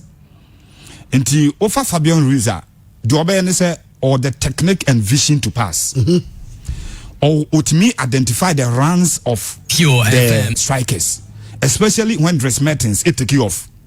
Now expected the passer one splitting pass from midfield. Ebe be the defense ama Dries Mertens et Mafabon. Having Lozano. One player on also with pace on the right or on the left, either side piano. So or Katina or a very dangerous. Or Katina opportunities or the Dries Mertens and they say Dries Mertens to me move around the box to draw out the center halves to create openings. Now short direct from Lozano at me about box about ponum against a teamer. Kiebo Juventus side at the last three managers Yehu Allegri, Yehu Conte, Yehu Mauricio Sarri, ni ejidi say ene na the downgrade of coaches ni ehu ye no. Ene otu ani hwe bench na so a pelo na te. In terms of experience in coaching, he comes nowhere near these boys. To me sure say two sides ni meet no. The coaching techniques may not matter in this game. A ball left to the two teams on the pitch how the players will compose themselves and also take control over the game. Because you can see a check tactics in the game. Yeah, very formation in the game. I'm not sure but much Pello, you can to me trust Pello say when the going gets tough or Bedanen and Sabe 2 times in a game. Said the ones experienced coaches in the BA. Into a bear left to the players on the pitch. That is where leadership will come in. Cristiano Ronaldo, Alvaro Morata possibly may start for Team Efreno Juve. In midfield, the red card that Adrian Robert Enya in the last game, Nintendo, likely say your own Aaron Ramsey, best step in and take up the mantle. But in midfield, they all Fabian Ruiz, Ewo Zielinski, who will be winning the midfield battle. I am very sure that in midfield, Adia Napoli Bayern say Ombe making sure say they will limit the creativity from the Juve midfield. And Cristiano Ronaldo be much more isolated in the game if he doesn't fall back for the ball. Okay. The laterals one Quadrado, any Danilo, you need some bit more supply. No, that is where having Lozano and Sonny Dries Mertens a bit more put two brakes on them to stop. Intina make say coaches may not matter in this game because the two teams now are more pitch no players technically a bit may influence how the results will be. I see both teams scoring, but I'm very sure say Semeko for a winner. Judging from the last two meetings between them, we say in this Real last season, Napoli winning the last game 2-1. And Omoko Coppa Italia final on penalties. Napoli they are the better side of this Juventus setup and Mauricio Sarri anymore. Possibly a biana scoring draw. But a win bebemwa surprisingly chairman Meko for Napoli. Meko for Napoli. Napoli win Allianz Stadium. Yes, Meko for Napoli. Over Juve. I'll go for Napoli. Okay, well, nice one. So because you had two managers. We know me teammates. Some are very young coaches. Sure. Gattuso and Perlo. So it's going to be an interesting. Mami TC England. Adina Ekoso Ewo Everton setup no. Now here you are enjoying how they move into positions. Games now. Only one thing comes to mind. Say, Papa Efreno Don Carlo Ancelotti adapted very well to the Premier League. Oba the first season no need so much quality in his team. And when you the players are up, Don Carlo Ancelotti team Biano and number 10 excel. And nothing or try say Obesama a lifeline to James Rodriguez. He'll bring him to the team. Unze baby James Rodriguez Jinano on any day. A one SNK Richarlison Ejinano Bono. But a man a super role to be on the right side of the attack, where you have the opportunity to dribble and cut in. Where number 10 Ojina striker Nechia, always there's pressure for you to supply instead of you going for power. But when you are at the right or the left side of the attack, you have the opportunities to dribble and create space and openings in the defensive setup of the opposition. And then you need the short power, Ekura Richarlison, the left, no, to create spaces for the players up front. That is Calvert Lewin. What he gives to the team, and I say, the skills and then the power, he gives opportunities for players to run into positions. And that is why we are seeing a very good Calvert Lewin. Only exceptional qualities be in the game. Calvert Lewin ain't a super striker. He is scoring because Onyakwa Jina positions are simply because the supplies keep coming. In Abrante Fernando Richarlison, in James Rodriguez, the supplies will keep coming. This game, because of the fact that Allen is doubtful, the core bit my partner Abrante Fernando Ben Davis, or so much defensive qualities. But the problem with Menyanso Ombakwa kunye two typical defensive holding midfielders. So I can say unleash Abdullah so onko anymore. Davis Nkwa cannot be trusted to hold on to the attack now so because we've seen Graham Potter team they say omo ya bi. Tarek Lamptey, instead of being at the right back in games Obewunsa unsu use lateral he'll deploy him as a right wing player or speed or the runs. Utmi run it behind the defenders to receive the balls. One when against Manchester United in Biano, because of pressure, say Manchester United laterals and so attack it. No money assist na Liverpool attackers ni bi no. Omonya assist Arsenal laterals ni bi no. Enti ene hu say there was an advancing around Wan-Bissaka. It created spaces for Abrante Fernando Tarek Lamptey any match. To her shots and elbow crossbar, short elbow post, short and not David Yina, simply because no more on. In this game, I see say in as much as Everton better try some deploy the attack, no better try some finish the game no in term of first half. They should be wary of what the traitor or Modebaba will game. Lastly on Chelsea. We are Chelsea Chelsea Chelsea, I think it's Frank Lampard in a difficulty because he's a very young coach. Obey he had time to get his head up. That Chelsea for time. And no Chelsea don't have time. Obey he had time to get his head up. Oh, say a Ukraine Di Matteo called the Champions League. It's time Onyaye was last season. No new introductions except Pulisic. No more deal no. I will win before over Ferdinand into ordinary red team. The problem when a team not building na or introducing new players into the squad. Ultimately, say Jumano. The one I heard Chelsea Biano. Anytime they've started with the new boys. Yehu Timothy Werner. So lead the attack no. Near drop Abraham to the bench. Yehu Kai Havertz in the midfield. Time be an as players the new boys no. What Chelsea Enyana right the cohesion Omunyano under Lampard last season. I won't say Messi Mount run into spaces. Pulisic onya action there, but you say getting to the latter part of last season on only the brightest spot and not Chelsea team. Chelsea season. Say they have the headache of introducing Ben Chilwell in the game. It will be another new player coming into the team as all blending with the old team now. Unya a very fine cohesion. Now the new players you room.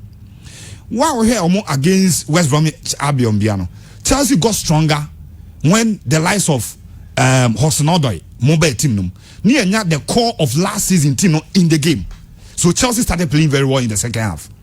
But my headache is that will you gamble again for Thiago Silva? And that's a mistake for you dump him as a captain and bring in maybe Fikayo Tomori to come and partner Christensen. That is the headache. But the problem is they are playing against a team or more very fast and pacey wingers. Zaha, the conversion rate and airport, but say creativity. We're one of the best players in the Premier League. Well, since I'm crying a bit doubtful, he will play this game. Okay, Mami, many confirmed lineups. No? Okay. Confirmed. I mean, Chelsea and Crystal Palace. Okay. Chelsea team, no, Edward Mendy in post. Omo back four near Aspilicueta on the right, Ben Chilwell on the left, and Thiago Silva and Kedzuma in the middle. As a central defense, I know you are saying disaster. Yeah, okay, Jorginho and N'Golo Kante as the holding players, and the front three in front of Omumio, Callum Hudson-Odoi because he played very well the last time.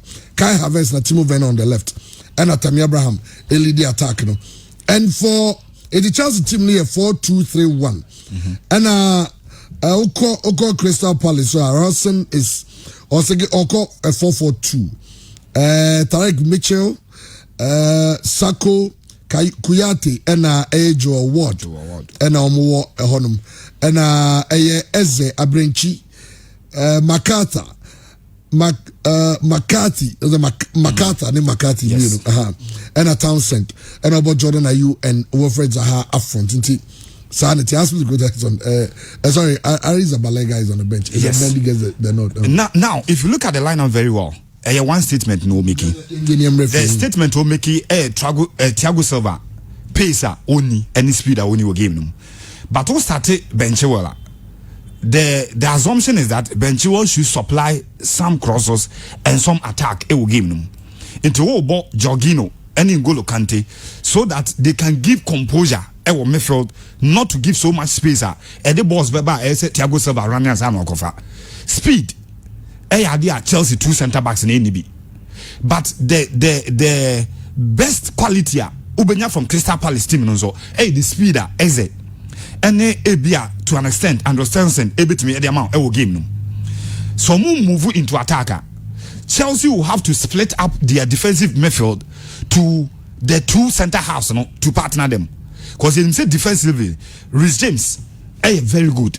Defensively, Ben Chilwell ain't that good for you. Obejo on the attack I'm so much quality. But in defending or problem, to this N'Golo Kante, and I say Jorginho, switch it to the right to help him in defending. And that is where they will exploit. In Medford, they told the Timothy Werner, Ababeshe, Kai Havertz in China say, Makata, any Makati in Medford, almost still bomb speed. So a bon one, no waji. No abon one waji. So they are giving so much pressure on the 2 central midfielders now. Who break your mope? The pressure on Sako and Sheikh Kuyata makeshift central pair. And that is where maybe Chelsea will exploit. But for Chelsea and Sheikh 2 goals they will not get a point. I should 2 goals on that point. Which means that there he should go. Crystal Palace. The chance also winning the also should. They should score 2 or more. 2 or more. They should score. Okay. All right. Says Candy. And so the most of kasa nyamia dumobia mfanano wa kwats na ho. So that's good. Arsenal against Sheffield. Arsenal 3, Sheffield 0. Yes. Chris Water. Aye. Arsenal 3. Sheffield 0. Me say a uber show and Uber show na me admat okay. Uber show okay odi afa no nsi na yemra fie ne ma behwe afisam no na de did kan we afisam no this new video FND ababonten football is back FNO nice video de ababonten about say your football no eba back e be bo amianya na ye tie radio no so yes ye tie sound no said ye omo video no de aba no and so etie no okay okay also mentrain somebody and no ba echi but all Ghana Jesse no I say my who Jesse no Jesse the supposed Jesse because Ghana Football Association denies officially unveil Jesse okay say red one be by ya amam for kan ya sani be ka say enye no echire ba na na eche footy headline. Sa white na kinte da no ko eliki sa. Ai. Me obi sa say de hini o mo se o yentwen. Jesse no beba. Na Henderson the chum si Jesse no.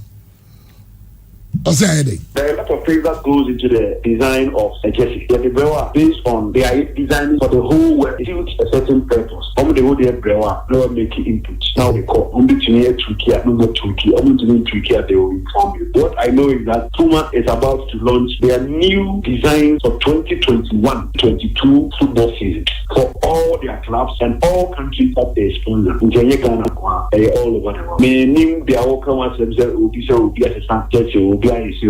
far as I am concerned, the FA hasn't shown any jersey to anybody. Puma has not shown any jersey to anybody. So I don't know what people would mean just present here. Until it becomes official, that this is what we are using for 2021-2022. Mentoring hours.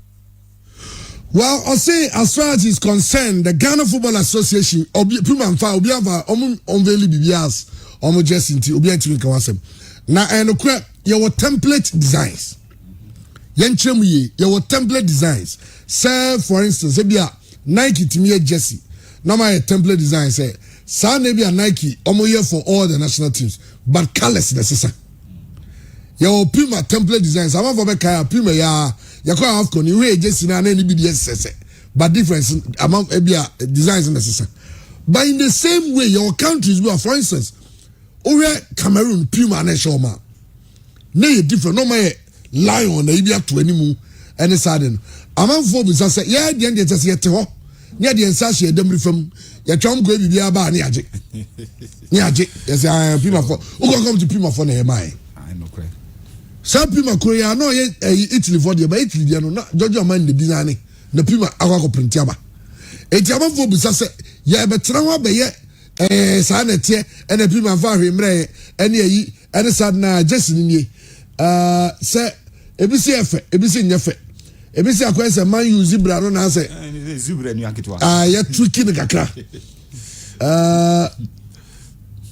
okay nana aska do season zebra mo ya sere ya na Ghana ko fa bia be de say koye we ade a ene e be the same story na bia o but you see the identity of every nation is normally seen in two areas. Open the identity of every football nation is seen by one, the colors, and the two, the style of player on board park. So German national team bobo near question even Black Star Jesse. Now tonight you know him said the German see bobo but my hacker say there is a German signature on this game. You name the Serbian squad by a Krumanum, ebe lead the Black Stars no. Anytime Ghana bobo under a Serbian coach Viano, who was steady Ghana very well. So when you bench no coach or two or hit him the deal there be with the Serbia for one. And those are the two identities you can have for a football nation. The colors and the formation and I said the style of football. It looks like Ghana, we are losing the last two. In the legends, the Black Star, especially winning AFCONs for Ghana, no, a lot of them will tell you say the AC in say ya treaty and yes, what we call the Ghanaian football, what we end the Brazilians of African football. No? Yes, no. And I bet it's a coach Biaba, not the Biaba. I was very happy when you use the word template. For Arsenal, the entire Arsenal call market and so I call for Unai Emery. Now Arsenal coach Bium. Now there were quality coaches on the market. Now Allegri on the market. But Arsenal decided to go for Mikel Arteta because Arsenal a template of football. And who coach nefa.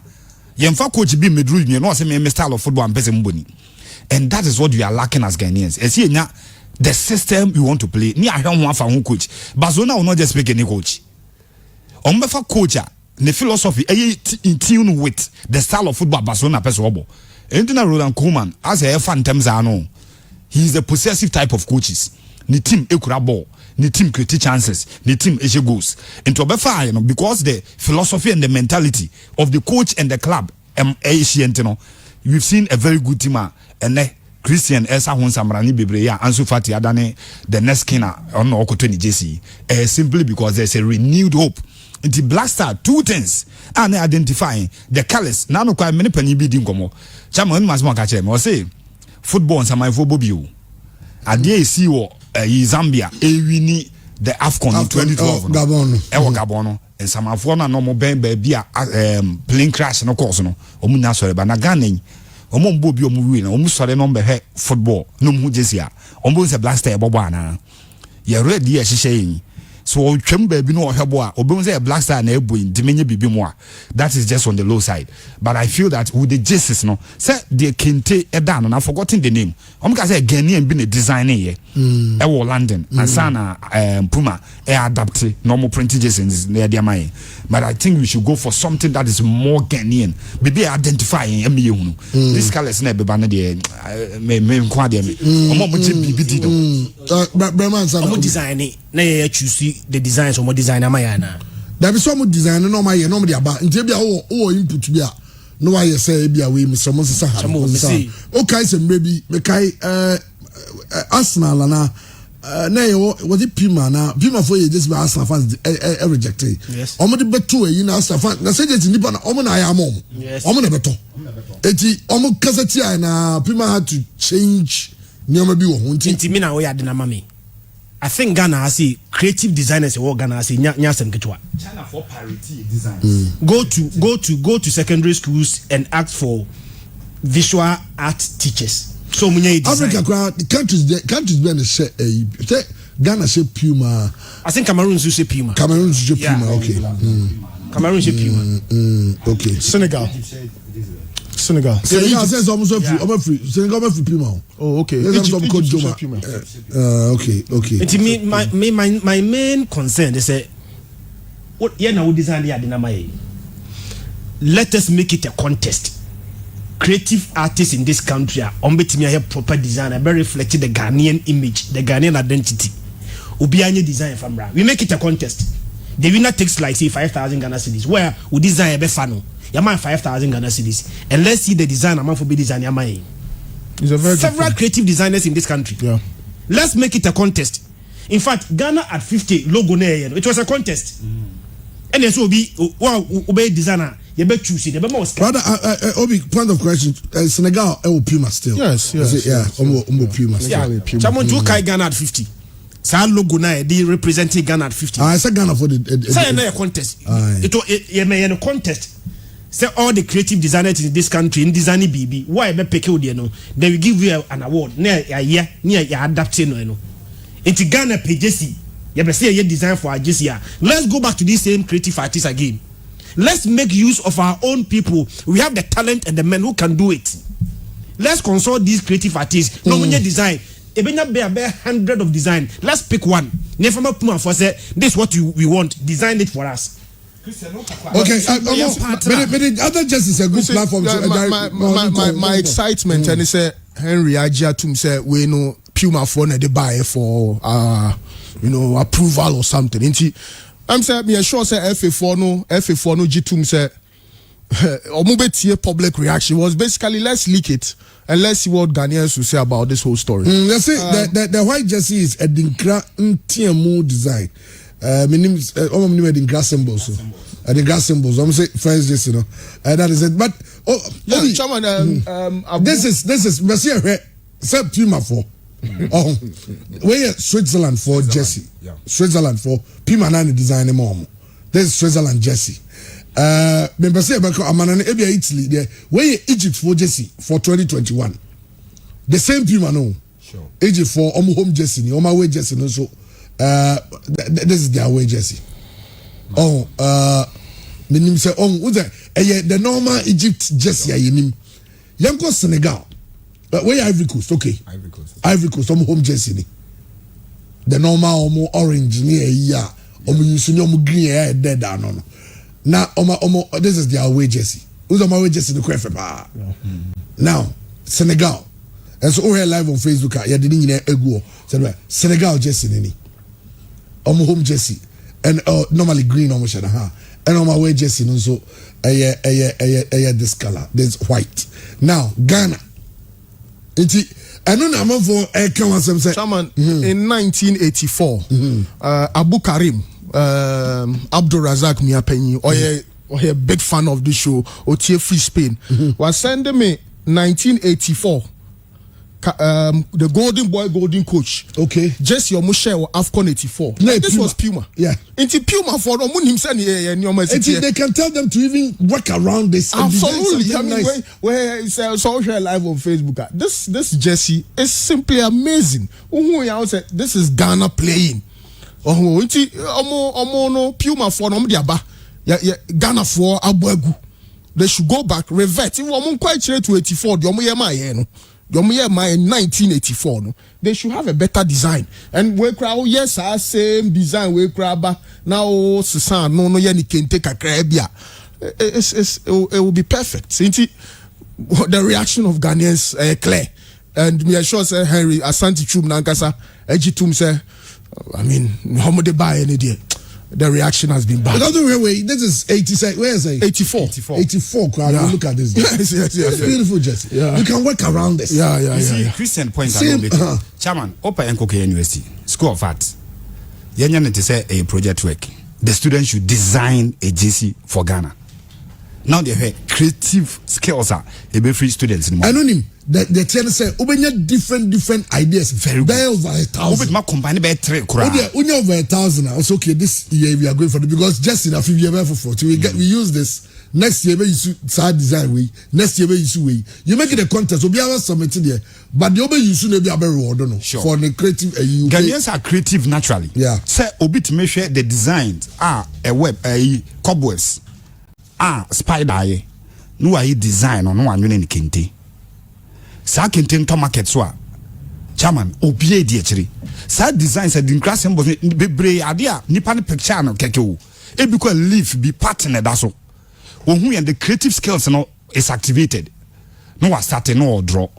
The Ghanaians are such that naturally the creativity level I believe they should use Ghanaian descent, Ghanaian culture, and the spirit behind it. But people who believe in the spiritual connections in football. But well, let's stay for a fact. Nobody is condemning Puma jerseys. I mean, let's get it right. No. We are saying, say, Nathan is the Puma design on the Abanono. Say Ghana, FM, consider. And that is what we are talking about. If a Puma, I didn't leak a lot of websites about say this is the new Ghana jersey. It happened with our red one. I bought Bontea. You can't want some Sunny said say no correct. But eventually in Ghana for not you use you as our second jersey.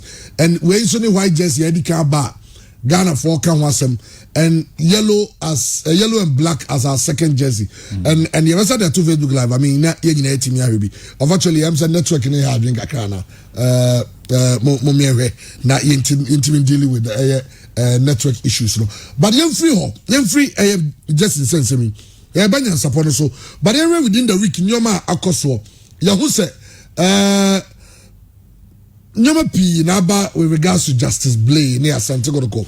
And since a man ran any Midiama, almost you, James, a silver to drink, come on and catch and say, I branch have any Justice Blay, no, or no. Or that's so a medium player will be an say or that's all the contract be 2022. No, now you sort of and said maybe maybe registration so also the player medical about I'm not no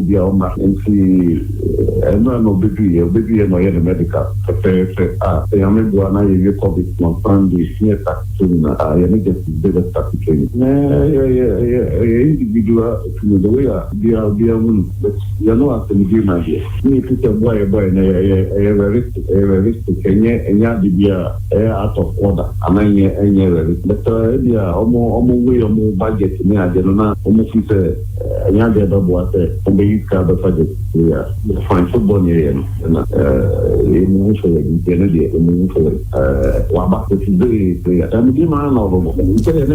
contract into a negotiation with Totopona and we can't attention on Tobokoto. And share by maybe kind and said that man he tried to tell me and the contract 2022.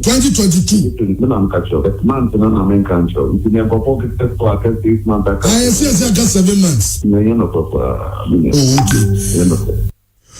Well, James Asifisi and somebody did come back say Siaka 7 months on the contract of Justice Blay. Eti Kakodo go who be player on the contract no. Now Wawabe signing as a free agent no. Osia branch on the contract be with 2022. Enti remaining medium player until then. Now the contract dealings and as Obi before from your mind. No. Still, I say the deal is off. I think generally it's become a big blow for Kotoko because season COVID-19 didn't hu gym no. You say Maxwell Kunadu basically built the team around him. Inti afena coach Maxwell Kunadu so eba key player bia ono su gyina mo be make difference amano. Ade ba ko Justice Blade dey call goals. Kaise Kotoko ne had to work on a share goal no Kotoko against 11 Wonders or share goal inti oye defensive midfielder ukra qualities bebre a destroyer, of course not necessarily a very good passer of the ball or the ball need to America a shed that so any but generally the coordination won fini ho ne top game personality. Your player behind it to me boss at top level no. And of course yes at age 28 now Obi him say is mature and he said you see adaptation is a free baby ura baby fufro one man from man or ne o die ni lifestyle ni na foul. He adapted so well, and in Rana make say or show so much commitment. Make I say in penny for Pau CEO Nana Amponsa Obajume de Nasibi any answer commentia at Jina wa man penny for Kochia opim so vie utum say ekuo no danakuma so, but unfortunately 40,000 50,000 from Mediama valuation Kotoko 20,000. I was thinking that what I know at this material moment say Kotoko credit $35,000 kwa Mediama beji. What should be the financial plan?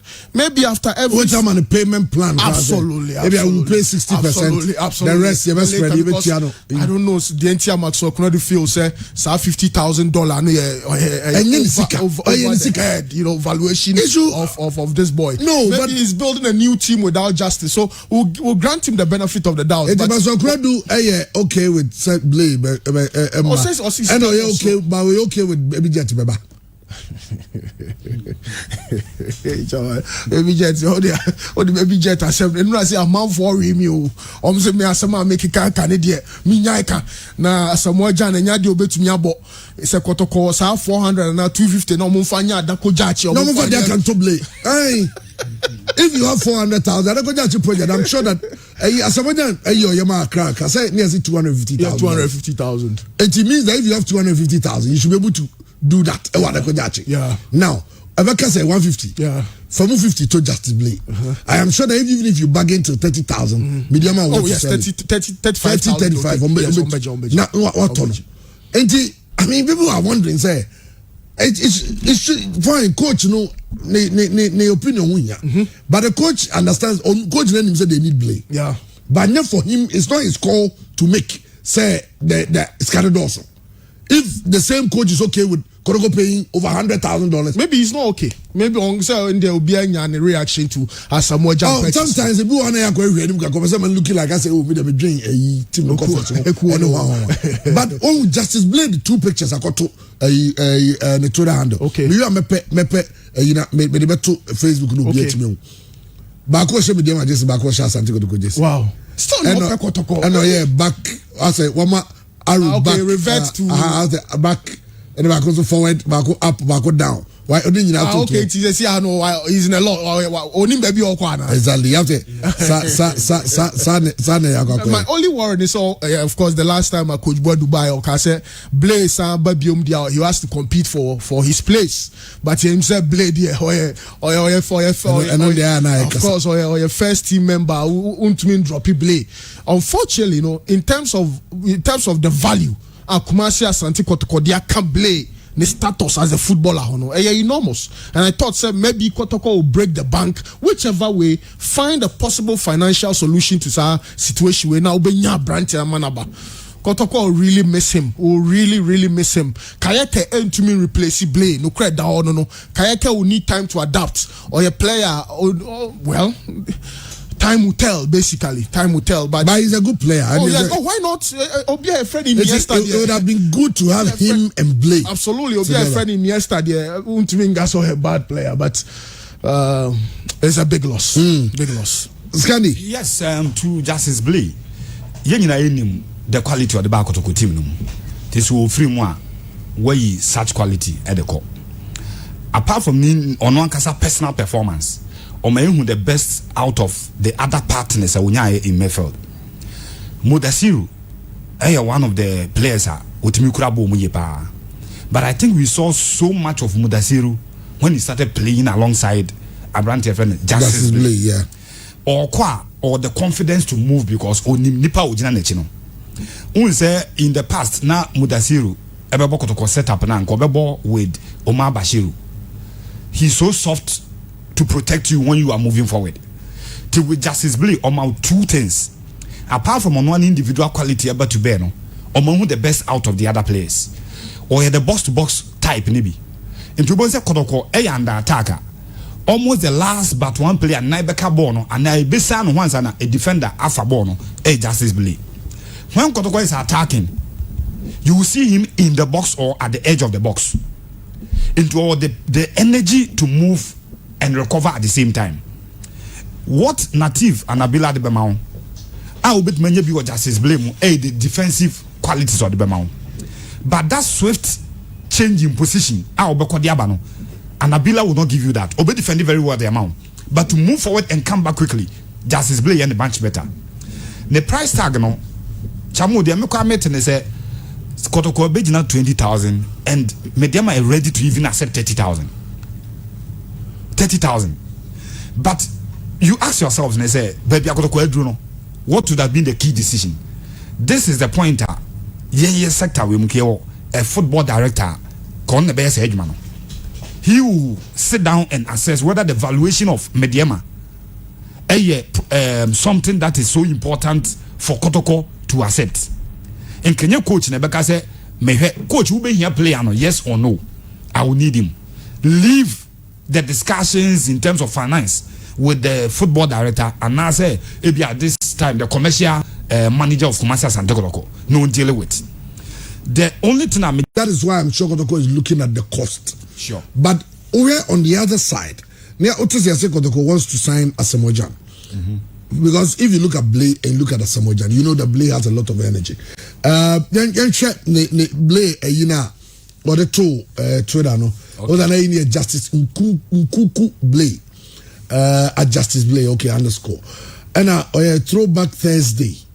Say no true, but it's what last year, throwback Thursday. And hashtag Blake. And back on top soon. What does it? Back on top soon. This is Blake. Now, and look at the reaction. Comments on this thing. And I'll say, Guyman love the club.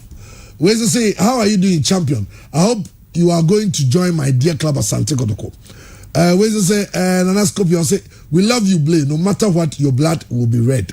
Patrick will say, the two pictures speaks a lot. He expresses his mood now, I'm sure. That's how the watch. We fabulous fans wish you all the best, but you will surely come back again. Hope to see you, Justice Blake, come very soon. Where you say, oh, Blake, we the Pocopan. He's loved by the fans, obviously. Chamo here the picture no camera na menche wadi. Okay. Kotoko sign which our picture. Which our Kotoko pictures. On picture now.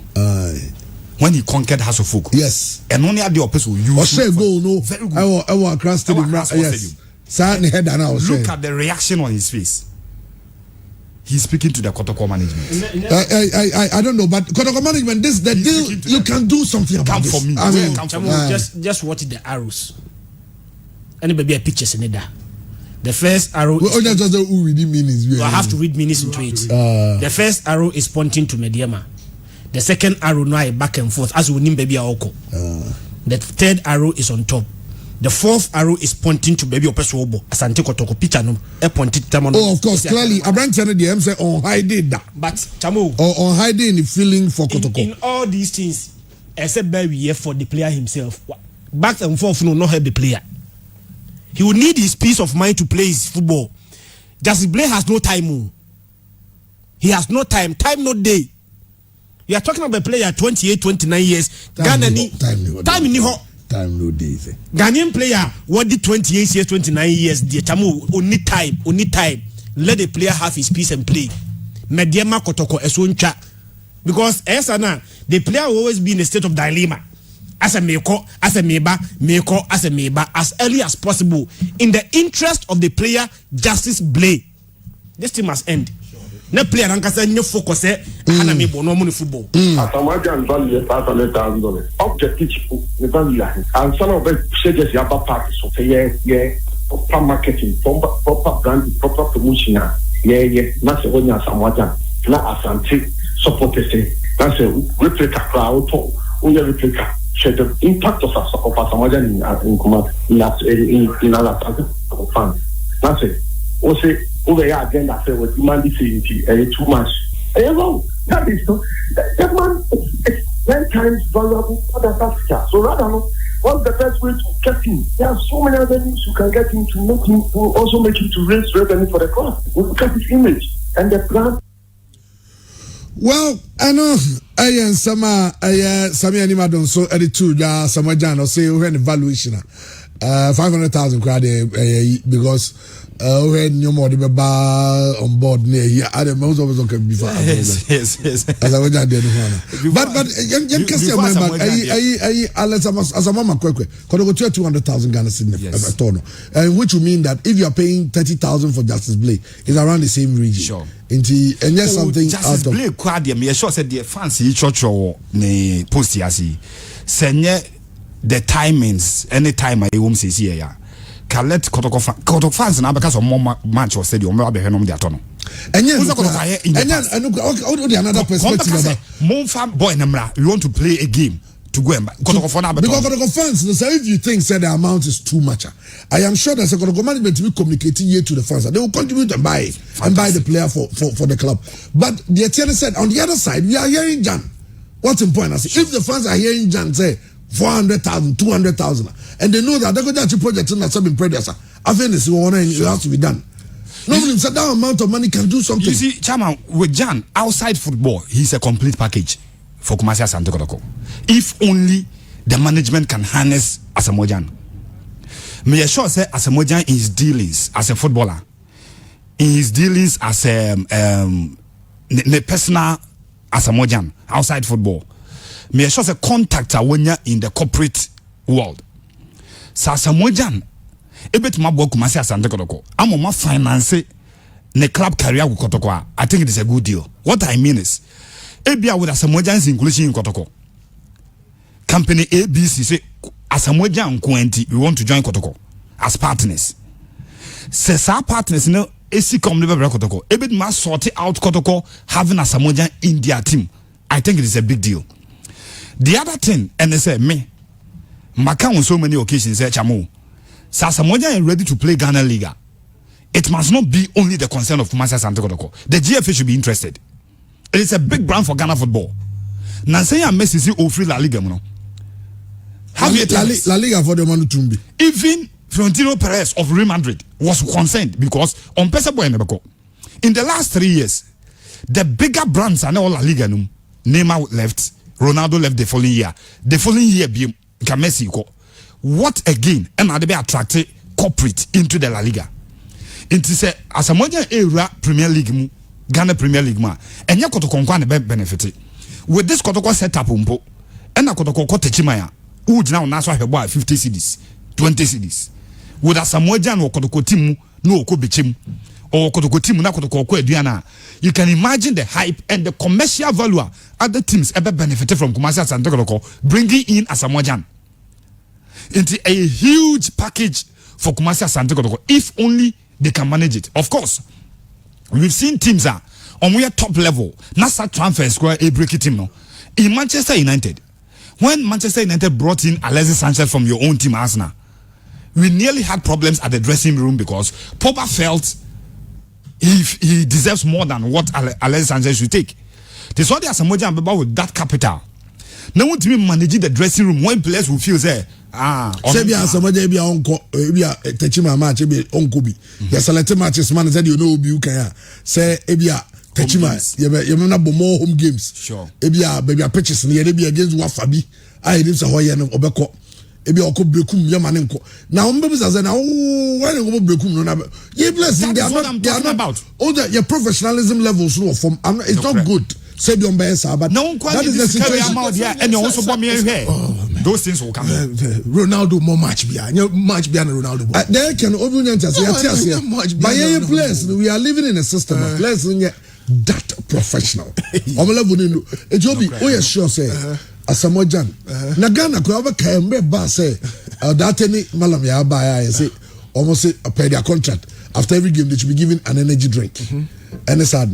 Why did you be like, hey, no, they try energy drink because they don't know about it. Energy drink get the mom pack to ground. What's the point? I say, oh yeah, you know, but yeah, honey, and but people are also concerned about say. I feel they were sending messages. Say, as someone in the castle book to concern with me.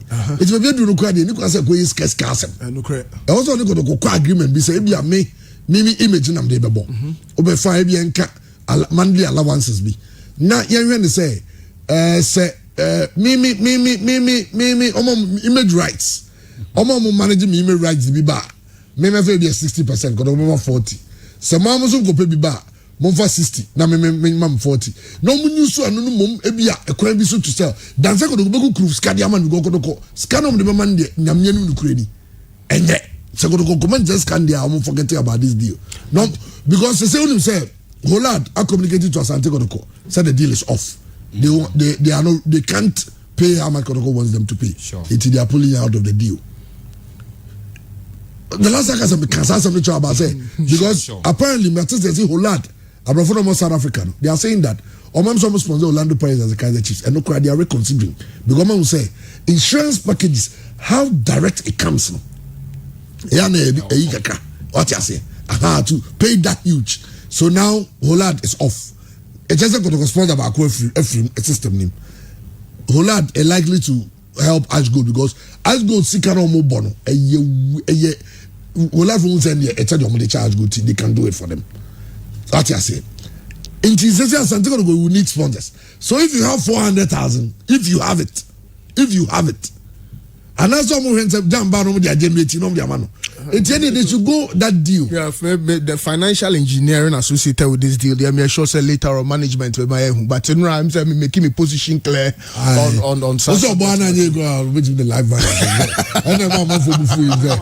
I'm for before who change your man. I know business massa. Yes, I make it I want for no credit down no. Now nipa oban went me amanya live band e ba na bo. How? Say Holada pull out. Oh yes, but look, Christian, the point is, I raised this point. Say, in renegotiating contracts, Kotoko should be moderate in the expectation because you'll be scaring off potential sponsors. And say Holad are backing off because of how much Kotoko was demanding her. It must send a message to Asante Kotoko. There may be other companies that will follow Holad. When you go to them, now you are increasing your figures from more than 120-200%. 200%. Holad deal it was purely insurance. It was purely insurance. Now Holad the Holad you to H to a yoka krebi. It's now Holad insure players now this is the thing. Kono konansia goalkeeper be operation and say it's not say Kwame na goalkeeper bako. Yeah, say Kwame. Holad paid 10,000 Ghana cedi as a cost of the medical cost. Yes. So because it's insured. Now that thing is not coming. You say so insurance in and now Kotoko so Kotoko asked for 1 million Ghana cedi a year from Holad. The main sponsor of Asante Kotoko, MTN, headline sponsor. Check it, MTN to say 60,000 a month. Yes. It is 60,000 by 12 years. I'm checking, mommy. 720. 720 Ghana cedi. Yeah. It means that Holad were even going to pay more than the headline sponsor. It is Holad in their meeting. Ebusa say, if we pay this much, where are you placing us? Are we going to be in front of them? Say, I'm not going to go management and say, MTN doing the order and we until they cannot take MTN off. So they will put Holad at the back and no say, and now Holad in front of South Africans say at the back of the jersey there. And apparently, they made it in church and walk on the company from the mind and say, oh, I don't know, I come and try to place next more. And I will have as a massa. Obi Chegua, and the Tunechi and Tunani. Now that is the deal, Holad. And I said the advice to Asante Kotoko say going forward, you know, when you are renegotiating for contractor, be a bit moderate because when you raise standard, you know that much, you overcharge. You'll be scaring sponsors off. For instance, what me 100,000 Ghana cedis a year. The Asante Kotoko management, nothing has changed. Now all of a sudden, from 100,000 Ghana cedis, you are jumping to 1 million Ghana cedis. I'll pull off. Christian, a proposal, a copy of a proposal, commercial and management, and a top business institution. Now the Fabulous Census Project, Omo say and commit me to 1 million Ghana cedi. Omo at the rights no ebe mo. The Fabulous Booth Project, 200 booths. Almost pay 800,000 Ghana cedis for sa to me this boots polytank for adebina brandy 8 billion. The side of the jersey they now can in chemu say no and almost 600,000 Ghana cedis. In front of the training kits, training Kotoko Adako Jachi Mranti any year training company ni din beda almost training kits then no 500,000 Ghana cedis a year. 5 billion a year. A year, a year, yeah. Yes, the back of the training kits, omu ye trainer, udimbeba omu echihono, 400,000 per year. The training complex, so per naming rights for Adako Jachia, omu be cost at $500,000, 500,000 Ghana cedis, and the year, ubecha 500,000 Ghana cedis cash down. Na ye the amount Kankam Boadu training complex. I think it should be a minimum of 3 years. Now the amount. Any Kobenya recreational area. Sa recreational area no so no. Unya sa naming rights na about 250,000 Ghana cedis. The Fabulous taxi and a Fabulous cab. The omo can say omo person omo 30 saloon cars for all the players. Into for example, Emmanuel Jemfi Felix, Bonso Tikam na Kankam Boadu picture na down. Who company no and so the talk am players. Yes, all the players, 30 players. I'm talk saloon cars am players. No the company no I'm branding the company. You have 3 million Ghana cedis for 3 years no. Now you do picture atoto to so now what to me aye.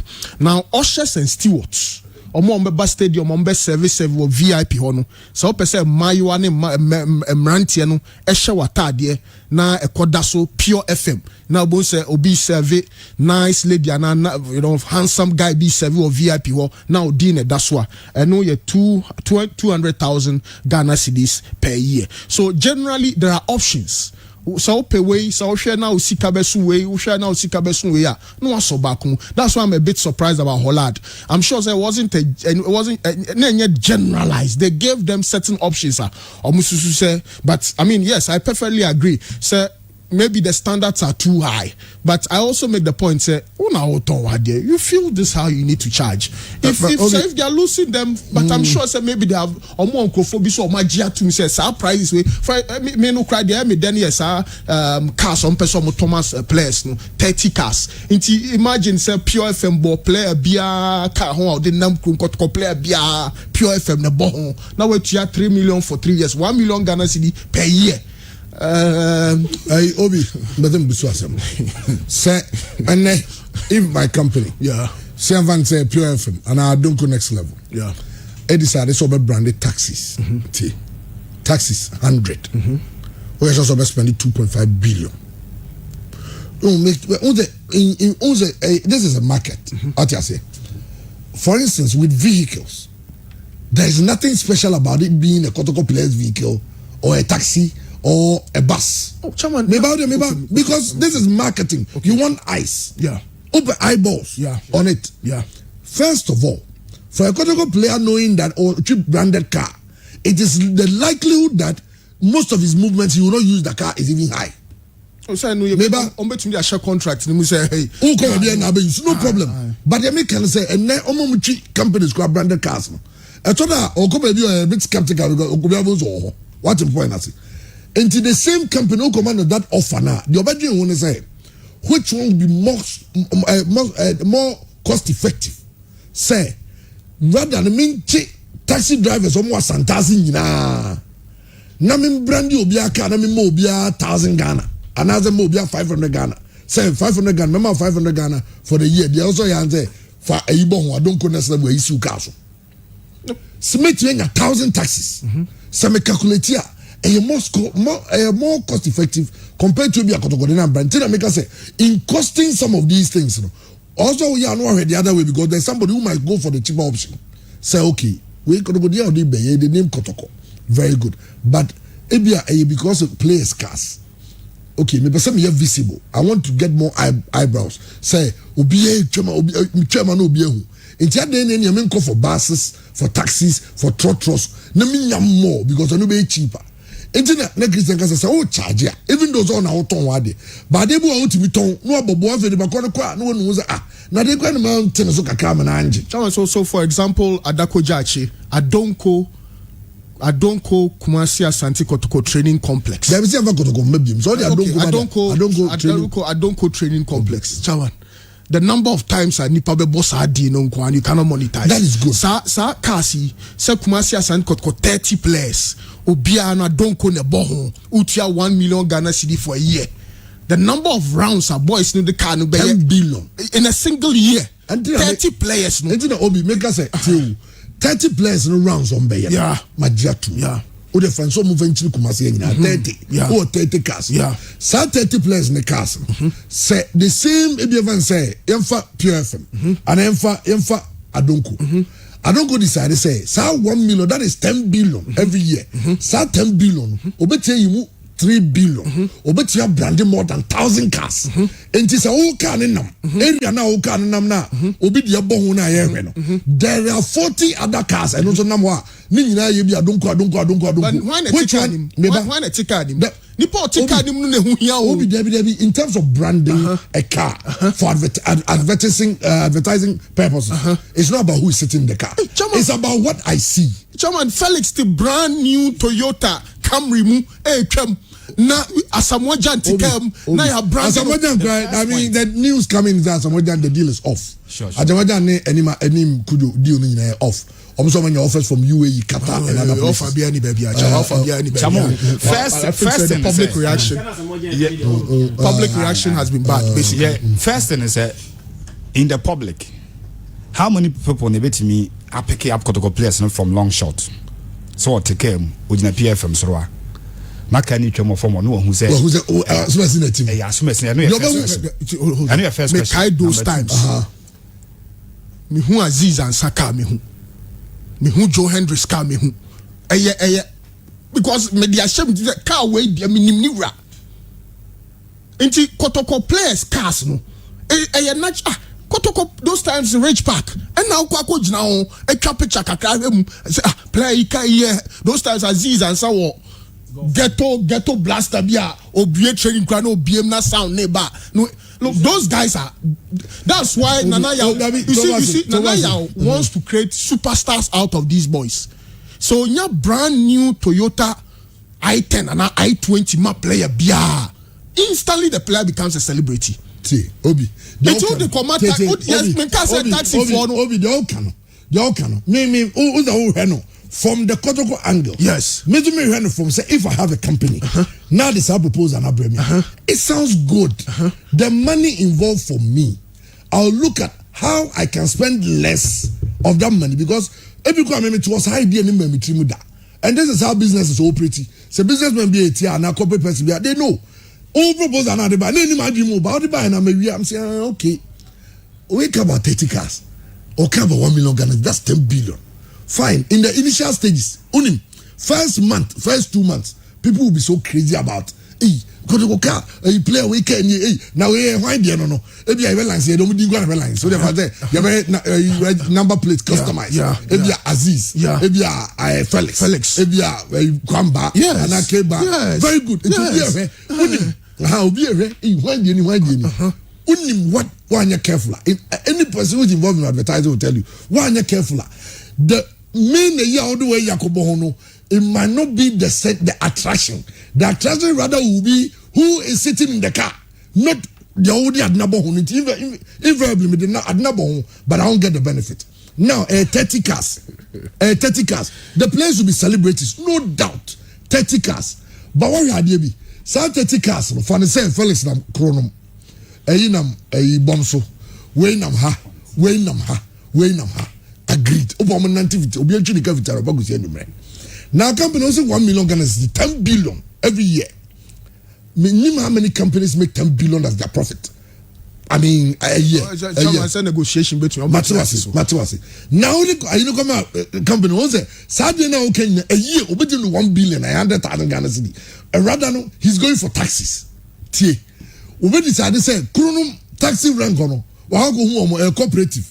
Wago home will pay 100 million more. Say every year, 100 million. As my association in ye, Obiava, a pure from Monaco. Omodin and Chronom. Tech, okay. By the time we realize, and no, because of running daily and a more important, I make us say, Kotokodiano, my idea, but prices in the when they build the brand again to be big, that is when you start doing some of these things. I'm charging no charging. My point is that I don't go next level. Gala, the whole Kumasi, near any big. Be a police depot here. Your one will be a competing product, ne t-shirts, no room. Obekono akwatranse no game ni bi. But baba a problem when nipa be 30 or much as this ni bomba so mu room a. You call my memo example. You call South Africa marketing. You call South Africa. You call Egypt 2006. Sure. That time MTN Ariba. Ariba. Unzane orange. And at that time orange. And so I take it over a friend say CAF Champions League. It's MTN sponsor idea. We are about 100 people. And MTN dia koi. That time Mariba. And no me now vest we shall train Mariba. You do one. They won't allow. Almost season in your genie and son no more tiasiam your room. Next some new stadium. Say because camera no tell us free. Even Glow had a similar problem when Glow a one man supporter group no AFCON yeah the headline sponsor no as we a competing product. It is a money now more better na camera shot at Ghana supporters so na Glow colors and you are that is what we call ambush marketing. Now the point is Kumasi at Santiago place no baby who cast because we are looking for eyeballs. Car ba ko pe abrande no Felix and car ba ko pe abrande no pure etwem ha nobody may notice it. But say twaso be 30 na obi ogina area mu bia betwe ne kwan kwahwe. But in the case baby I be benya cars nyina me na hia e be kotoko training grounds. Yeah.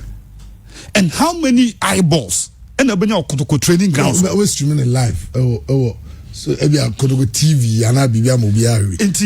The market share na person unya no and you go to 10 billion, you may not get it because the assembling of cars no at a point. And then Audi sponsor Real Madrid. Audi. And then sponsor Real. And then Audi sponsor Manchester United. Sponsor because mileage. Yes, mileage. The cars they grab the superstars. Difference. Question is. I didn't know audience sponsor Kotoko. I said audience. Come on, just a minute. Obi tries. You see, the superstars in Bayern, the superstars in Manchester United, you know. Obi tries bit Martin say, I want to use Audi. But will somebody be going to buy Toyota Yaris because Kotoko player is using Toyota Yaris. For example, a Kotoko supporter will go buy Adonko Next Level because it has been branded on the Kotoko player's car. Adonko Next Level. And that's what we are looking. That is what we are saying. Absolutely. Kotoko players near stars. The last time you bought something? The last players near stars. Say Kotoko players star. Not then supporters by stadium. Kotoko to me now well over 6 billion. Yes, stars. Oh, I agree. The point is Obi compare mangoes and oranges. Osi, I don't know all this was a real man. All Real Madrid, the kind of mileage they give all the Real Madrid game be obubia. The whole world is watching. Every single place in this world, people are watching. Yes. Yes. Yes. Fantastic. Electric panels. No. Karim Benzema. Osi Kotoko players are stars. Karim Benzema is a superstar. Baby, you know woman. Everyone saying. There is somebody who will go buy an Audi because Karim Benzema drives an Audi. Absolutely, I get it. In this setting, are you telling me you bought your car based on the fact that somebody drives it? No. Good. And ask yourself, say, how many people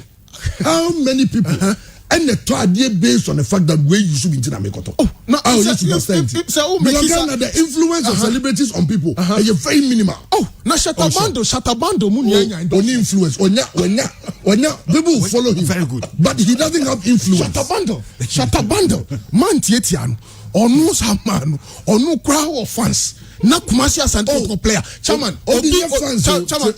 I don't go next level. Yeah, the branded cars we are the breakot players here.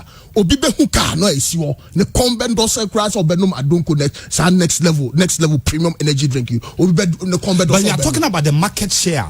Sa 30 cars ni benya vis-a-vis ebi a wofa sofoline. Sa bus terminal no. You want to brand cars o nyina I don't go next level. No, at a cheaper rate. My unit buy no. Cars no.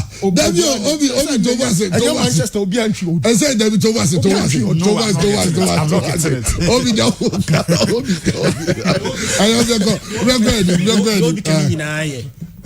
Kotoko deserve so bitimi ajiska from these potentials. Yes. But the valuation is my problem. That is my main argument. They should look at how they value it. So valuation can only so be valuation to my deal. Sir, 30 cars. Sir, nana ya mponsanya Toyota no mumma Kotoko sa 30 cars no. Now utia 500,000 Ghana cedis a year. Now the year branding na so more. Branding there be Toyota man cars in there. Send the Toyota na branding the cars. It is Toyota car, maybe a Toyota babes. Go Toyota emasa cars now. Let me tell you something. That cars no. Cars evaluation 30 cars Toyota brand new. Oh, say partnership. A bit me partnership. Partnership of them. Chama me point in say. Yeah. Adieno. Possible. No, nothing is impossible. Nobody says it. Nobody says impossible. Toyota will be willing. Toyota will be willing to give Kotoko probably 2 saloon cars. 2 saloon cars. Say for Kotoko, maybe on office near because the valuation of Toyota cars, original vehicles are brand new, are much more expensive. Very, very expensive. Yeah, brand new cars. Yes, very expensive. Okay, but call VW for the Omoya Wagan. Toyota J. Say VW. Na Kantanka. Okay, all right. Matthias. Okay, we are going. We are in a situation that even kit sponsorship is very difficult. Kit sponsorship. But when you say kit sponsors, not 2 years, 3 years, they pull off. What's the main reason? Because the needed mileage they are supposed to get, they don't get it. Let's begin to build Asante Kotoko to a certain brander. You not even be chasing them; they will be coming. Yes. Sponsors are coming. Kotoko has not got into that stage. Sponsors about. So, opinion in the first 100 days of their press conference, now say 4 major sponsors. Sponsors need to be brave. Christian, I then for example, who car was next level. Look, cars na no say Felix Tikamu na a branded next level attraction at be makuno and at be mass sponsor no. Chairman enormous. Okay. I feel on the sponsorship. Kotoko, sorry to say, to go the cocaine way. Yeah. The cocaine way. As I just say. Quite town correct. Obi cocaine, obi ne shake kakra go nsam.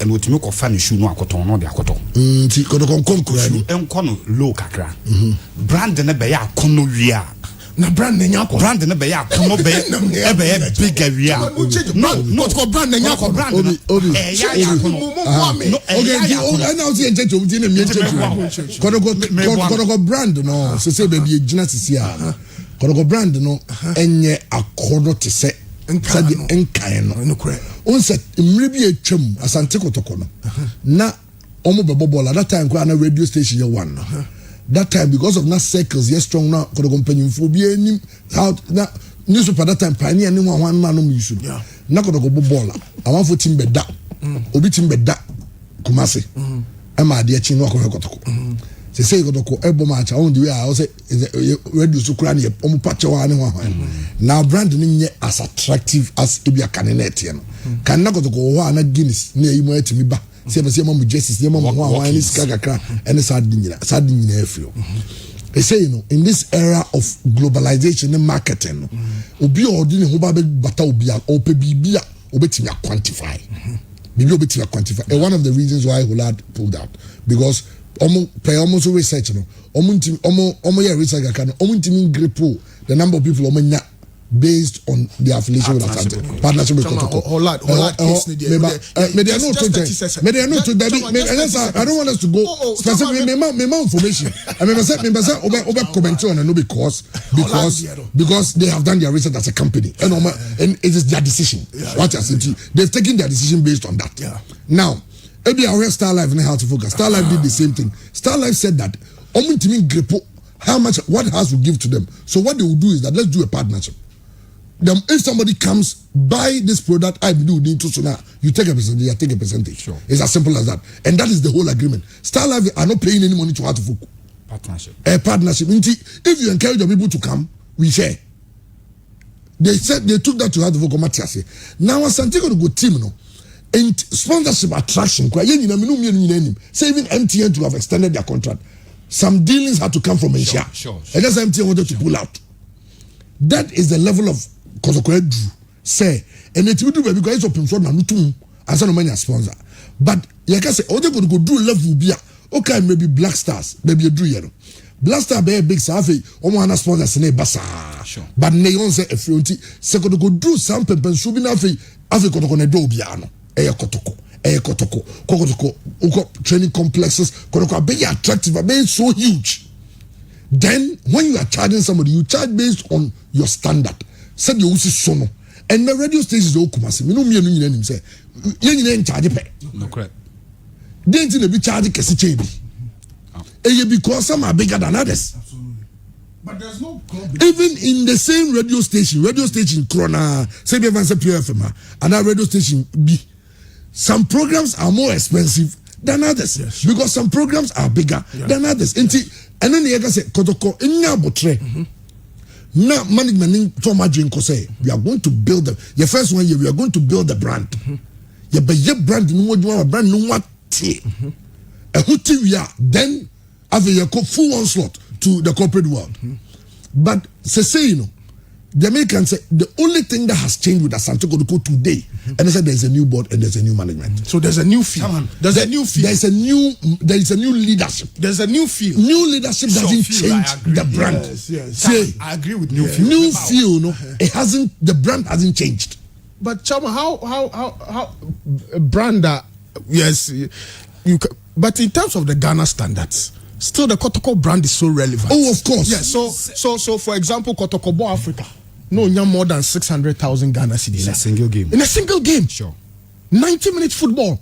We're hitting 600,000 Ghana cedis. That is an amazing brand. Fantastic. Yeah. So Chama Media still now. I still maintain. I feel I feel that Kotoko is charging the future value of the brand today. No, they will charge higher in future. No, baby, a person Kotoko do no.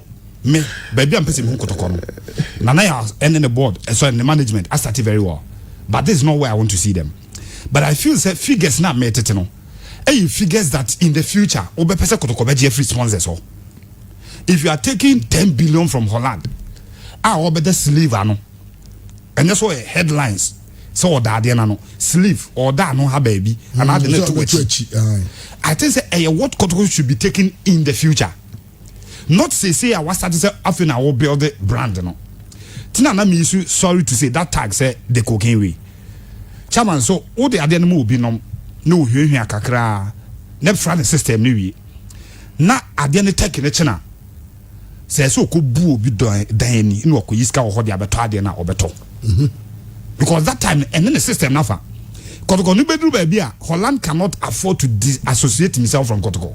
Sa bro ka for 20 billion mra obeba. But company bia MTN because any all an assessment no aye no. No his cannot he may not recoup it this time. But the bigger picture, the bigger brand of Kotoko in the near coming future no. So man the 10 billion obe recoup. To me I feel that at this stage I could build the brand no. Omuntoni down kakra. Sorting out supporters mobilization is numbers no. Very good. Then when you're going to somebody, you know that these then are the you numbers. Hit the market. And look at the drew one said the make chairman and you want you get walk-ins. You get companies that will walk in. And the drew the omuyeni competing products. I don't go next level. And official energy drink. Only say competing products a market survey on the market. Another energy drink at Nasi. And we say, I don't go next level, then I'll walk to Kono. You heard the sales, and they said, Omusi shoe to our market share no more. Omutia 200,000 Ghana cedis for Kotoko in a year. We want to topple up the 200,000 and take that. You make a proposal. You want some contract at the end of this year. We want to pay 500. Proposal, a competing product or energy drink, I say, me person me 40,000, 400,000 the mamo. That in effect, either you are getting more or I don't go next level. We'll pay more. Top up too much. You know. Well, Scandy, point very well made. But you free on Yamra, well, now I'm hear Coach Odum saying so we need league, you know. Hearts of a coach. Or say league never bono. Hearts of folk they win the league, you know, hands down. Meaning kind of as a pressure be on what obviously on top pressure. Because Hearts of Oak fans will be expectant. This year will be a very good year for the Phobia fans. If I look at my boys, they are determined. They are very determined. Because since we started beach work small, we come to gym work. If I want their attitude is perfect. 2020-2021 league, Hearts of Oak will win the league, and we are going to break the jinx that has eluded us for the past 10 years. This year will be a very good year for the Phobia fans. If I look at my boys, they are determined. They are very determined. Because since we started beach work small, we come to gym work. If I want their attitude is perfect. 2020-2021 league, House of Oak will win the league, and we are going to break the jinx that has eluded us for the past 10 years. Okay, Coach Odum. Hearts of Oak head coach Nensemwa motivational nota or diaba say Hearts of Oak ebe to me a winning league. No check Hearts of Oak squad sisi omowa Msenra Patrick Razak share training ase Richard Atta in terms of goalkeepers Richard Atta Richmond Ayi Benjamin Mensah Richard Bedu center backs Nuru Sule Mohamed Al Hassan Robert Adusowa right backs Fatah Mohamed Larry Smiler Onoswe left backs Randy Ovoka William Denchi, midfielders Benjamin Efutu, Aminu Al Hassan, Abdul Manin Lawali, Abdul Aziz Nuruddin, Emmanuel Nete, Frederick and Sambotri, Manaf Guma, also Eka central midfielders no. Wingers Dominic Eshon, Michel Sapon, Eric Dizan, Daniel Efrie Banye, Anthony Kwesin. Strikers Isaac Mensah, Danjuma Kuti. Abednego Tete and Brantier friend Kojo Obain Junior almost Eka squad neho. Okay. Yenim say one shall mubenya one foreign striker be to replace Brantier Kokata.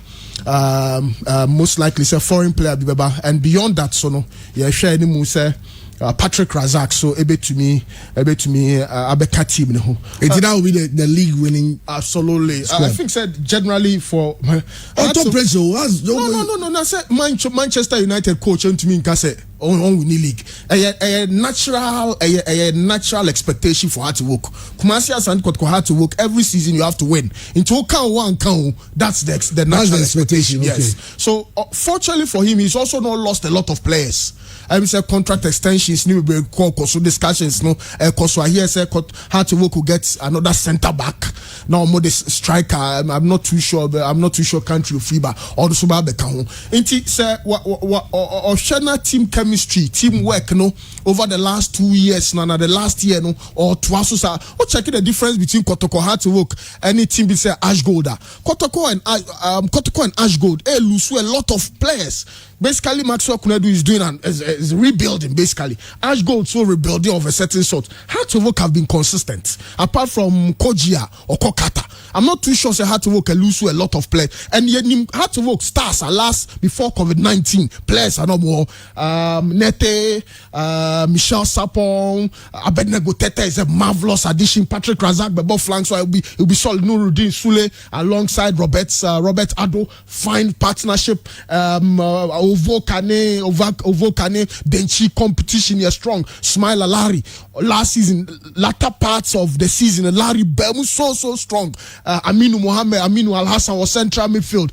So I can't fault him, but to be very frank with you, and sometimes one can settle targets no so higher. You are expected to meet those targets, and you work towards those targets because hard to work is always a very top club who compete at the highest level. So, me assure say that the basic reason at the end here, Coach Odumbeka say when he say, or can't share all other stakeholders say, look, we are potential champions, and every effort we make towards the upcoming season, we should be thinking as champions. It's a mentality changing statement. The reason why people make such statements and they say we don't hold people by their words in this country. People are not held accountable by their words. Your word should always be your bond. Anybody can make a promise. We a promise on time for failure. It ends there. And the one elsewhere standard should be your measuring rod. Okay, we are looking at you 1 year, there will be consequences. Now say you know 1 year no him. Now Odumo lose 5 matches how the fans jump to the reason why you feel comfortable saying that in Obeji League is so 1 year we live in this country, even national team head coach a targeter 1 year. But club side you want any in expecting so betimi G League, there are two different statements. House of Folk G League I checked. The last time House of Folk G League was 2009. We will try as much as possible and win the league. A different from Zokas and Kwakwaji.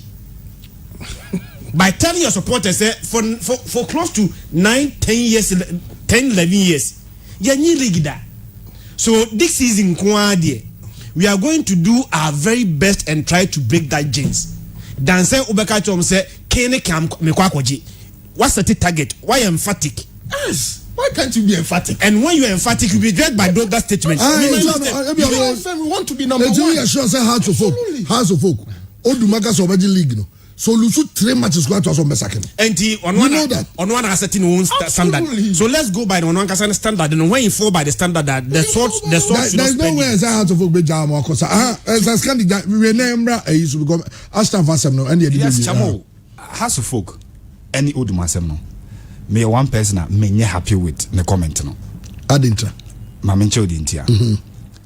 Put today Bayern Munich Hansi Flick into a tight corner. Ask him whether he will defend the Champions League. He will not tell you yes. Pep Guardiola had a team breaking all records in the Premier League. He will not tell you maybe we need league nibium. Jurgen Klopp was leading the Premier League 23 points. But so you say was it there? How the folk Obia express I feel it is very unnecessary. Has a bit matter boardroom.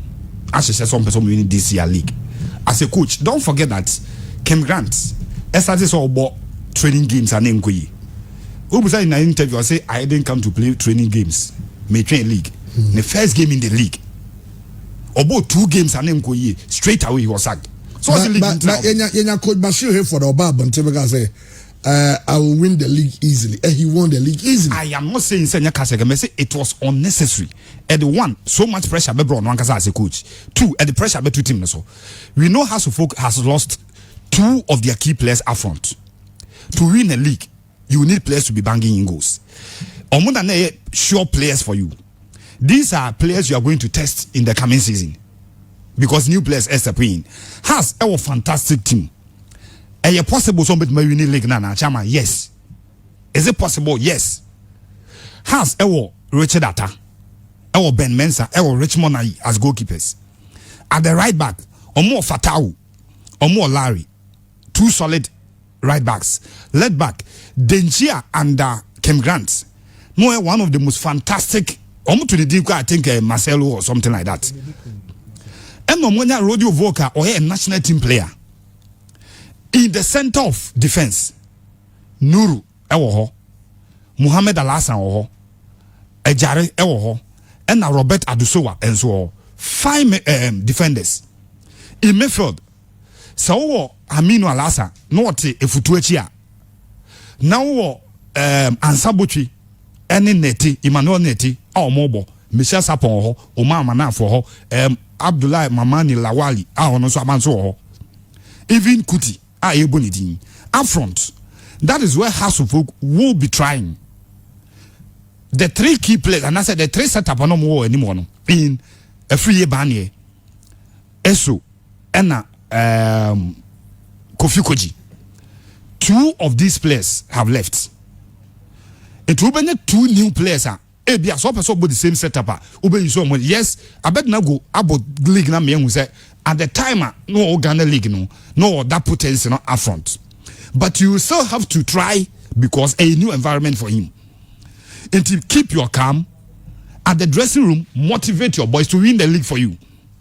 Georgian Club told his boys, Sasa tunnel na Musani from by actually this is Anfield no. Ma play be and finance and touches plate in a bono until you win something for Liverpool. That was just a statement for them. Satan na Musa ne bani actual played, so this is Anfield no. Mumu bien who qualifies so then Saka because players are omoye sa tag network. They were winning titles.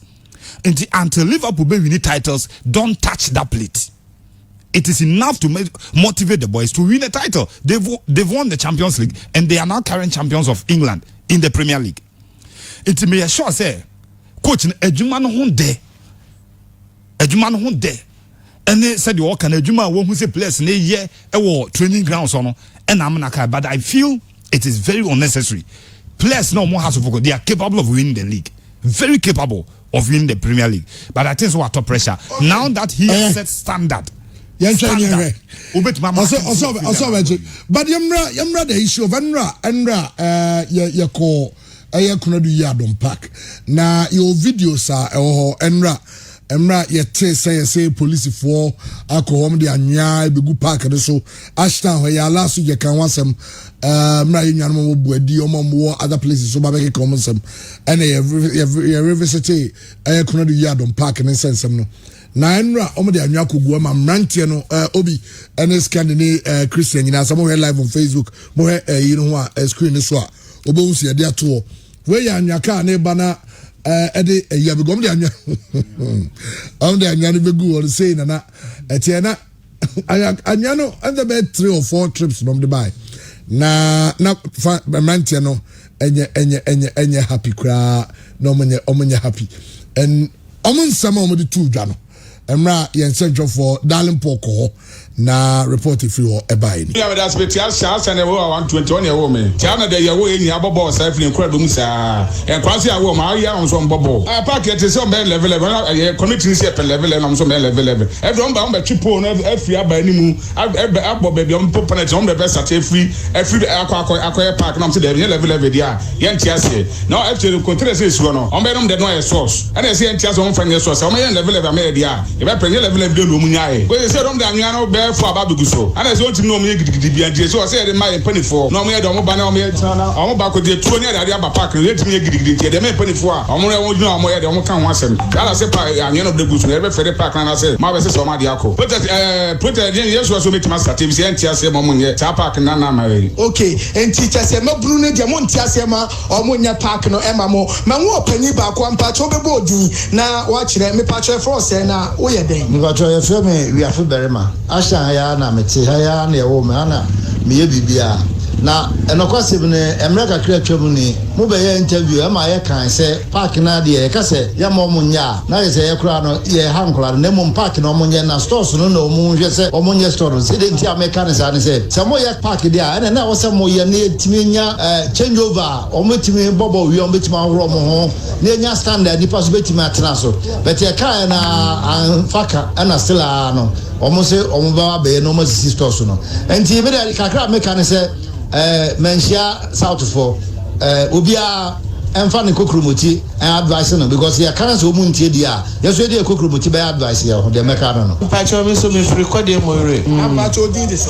me de amankuma say nkule wo mo ye adwuma hwe na e mane ye na nanom fe me ba ya police fo ne anwea ka na e de abesi ha me draw say me in fact me so me wa pressure me be pie fusa in fact ha me let me hold them info ana my back be so me mudi me ko tna se me nya potre na mo beka bibia se mo be park na me se na ya my baby ya ma wo mo baby aha ana ya ma wo baby se wo mo nkoye wo mo fita no wo ho ana no se eno de wontime hu enti o kan sa na nam se mo ya enso makonim se atwans ya mo sorry okay na chese ma me wura ho but se mo ti de ma me ka e me se afitafo bi nso ye chese adwuma wo pa afitafo no nso adwuma no eno no ma me nso dwen ya no nso utie empanyimfo no mo na o masemo mo kan say they are not against park na ebe no but o ma hu say de bia no say ena de bia obi because me buka say on was afida man for politicians dey wo Ghana o because ba na ko ji any good news aso mo ken because o mo sabe predators o mo so mo kan to da na kwa bibia ho e say o mo so mbe park no mo say park no be no come ni problem but e hu bi pen o mo wa be spark de koye as the some born six aside enti park no some ben 11 dia o mo ni problem but some besi stores ewo fa abe park ne farm ave over about 7788 dia almost omonpne eno ne ashton from ranten almost nyina yes boju zongo zubi siwa ma ve ranten on sakura almost sakura na place abobo hobo national team on pe no a na sakura say ye pezi park ni ye o ba den chamo dey kind say me busa question what dey what to kwan Asotef ye need the nipa 11 bobo so 11 bobo nya 11 but the 11 bobo adana Asotef ye no krom ha nyina ye six aside six menya hu bi o full park e okumase ya there we had the oya no mapo eti ade ntina chinchina Asotef ye ne half onim me have pictures no chamo hwe ade si e ba be ye picture the first thing say pitch ntina ye adwuma ne say ye degrade the park no so because ebia na enye level and as erosion a create galleys room near just once anwa white we abehwe go obi ani madwuma de okuruma anwa white na ehwe go park no so no obi otikoma bia ni anwa white ye de begu ba bia adekoro ebe ye wo ho ye be park ke here black soil obi e de ba begu park no so ne abaye in the first statement ama boys na ni abre no eye the color of anwa akora de begu park no so no it says there is an intention to build something enye pitch in tina yede anyana begu any one. 2 the size of the pitch our boys na kan wazem se beye anase Ashtown for kan wazem now you start to see discussing with first thing obi friend e ka chere me say oba Ashtown kra na one of the most conducive places say ye kese ye ba Ashtown e ho ne ye no ahemfo ye people from royal families omo ye ba na manfo fra brochire ba e ho ne the very place ye no yenimsi enya ya strotefa chamo nya de be makwa me apagya tent abesi so aba besi sinkonya oso se ye yi to the possibility of having a closed place kurana Ashtown for be your mo yi no eno ye baako eko 2 anytime bia ye hu sia ya so tevni bibia no chamo ye wi a ye de padlock tum it ensa nye accessible to people around that obetimi sorry Saturday anopa sorry Sunday anopa ko bobo so no you have to go through a process as an one yakwa kogina park no so bobo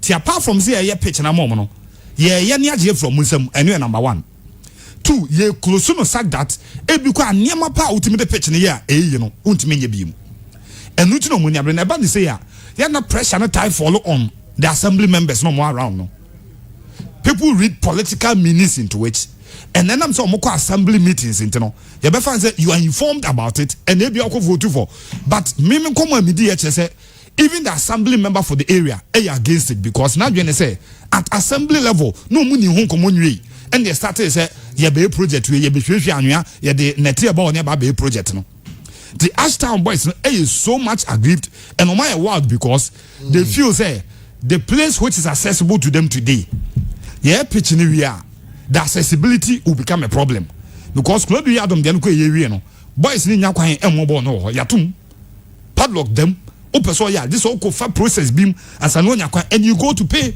before you play. We are not against developing pitches. We are criticizing government over the years in the development of football infrastructure normally a government there. So if the government has the intention of creating pitches around very fantastic. Oko South Africa, Oko England, there are pitches and nipa kura intimi also ball. Ya yeni bebre gugu. Ye not the quality of pitches. But this decision to give AstroTurf, what is so unique because AstroTurf no only players in Dinkoma playing on the AstroTurf pitch no much difficult than the natural grass. And the gravity of injuries are bit manya. AstroTurf so no what you get on the normal grass. On Montras ye on the boys because you are claiming you are serving the people, the very people you want to serve. I say at the end of person ye mom no omoni nye ho. So person ye idea. This is the plan, and this is what they accepted. The initiative by omoka some pay 11 no. They accepted some pay 11 na mom. All right. But the ehun chama. Christian, we na Andy Vakos. Bible say oye ni ya senka woni manti. Obey. Say nyame nu gwenim rantia na omo kroma no. Se panyi bia ka so obey park no myam hihye omo. But then me say utwe eno na wo say the ma part abaso no. Ahinsan park no ye no. One pom. Yes. Oye 11 na mo. Omo ball. On tafo de no. That be Scandi no so no any mu say no be stores and no pon park no. Now the problem say me water for problem kwa na ye won at schools ni say we cannot access the pitch again. Methodist school no tafo emi no mo no they can't access the pitch. E wo compound mu ya tum the padlock atoso. Omo ye kama de e no natural grass. Omo ye bench two teams transfer. Omo ye floodlights e fe kama. Nemum enya accessible today. You can't access it. Well, obey pitch park. I'm a footballers. They are supposed to be very happy about it.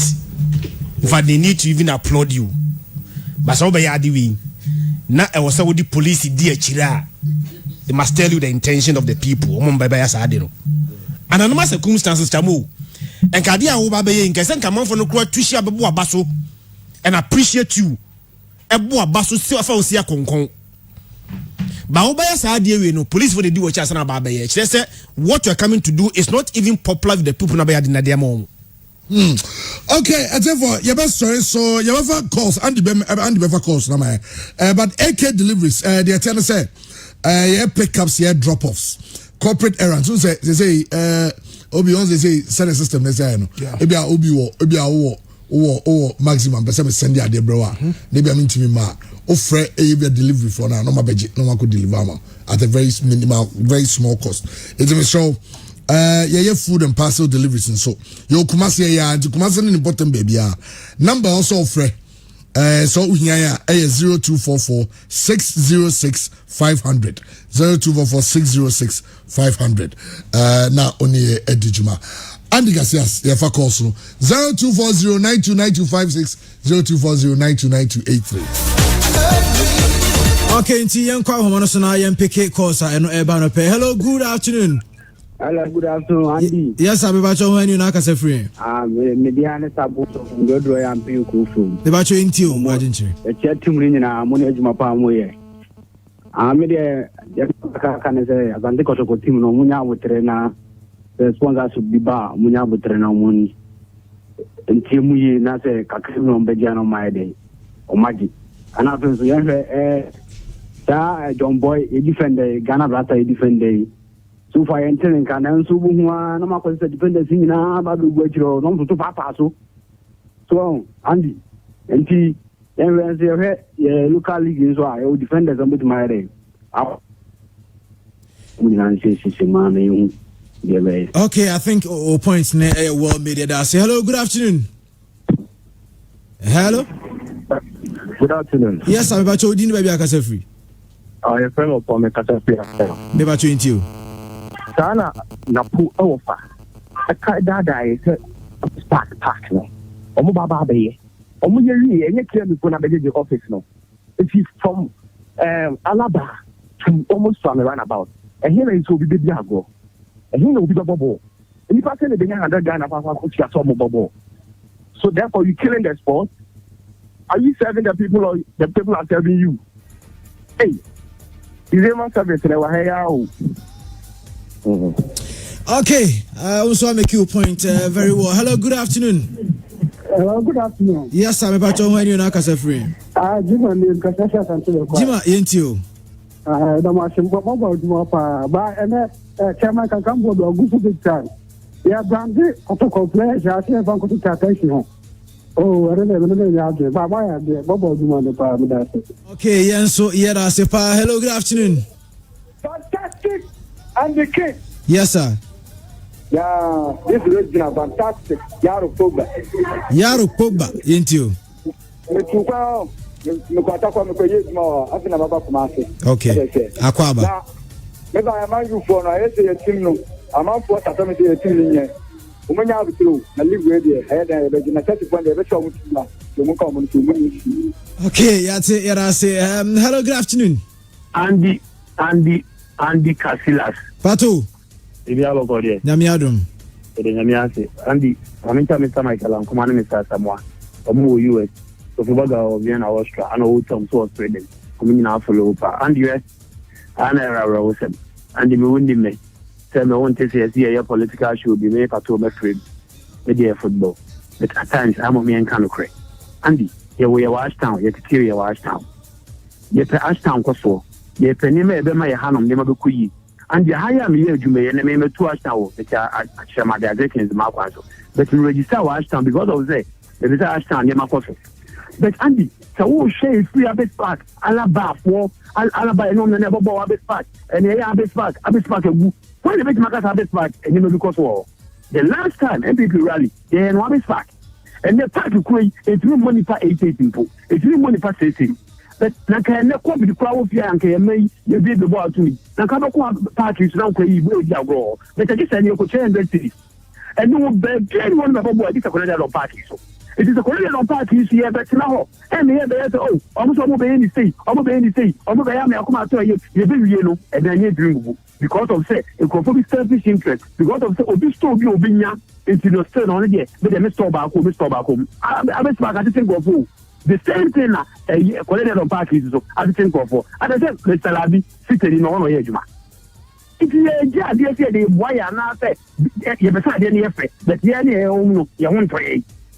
It's all bad tower. Boys, now ball. I saw the moon, Chimwano, City Chimwa. I want to buy the local ball. It is a song for a boy in that ball. It is for being Yakobo. It is for being and Yakobo. It's a very for Cora. Nana, with your woman, you two, and we say to you, the two of the buyer who actually get dear. Nana, we just throw. Park will go. Nana Park will go. But the boys know, I'm more than in Sariamo. I'm more than in Sariam. The other time about who can talk and come show. When you bought Bopa, better no look at glass. Because born a big area, Okay, Pato.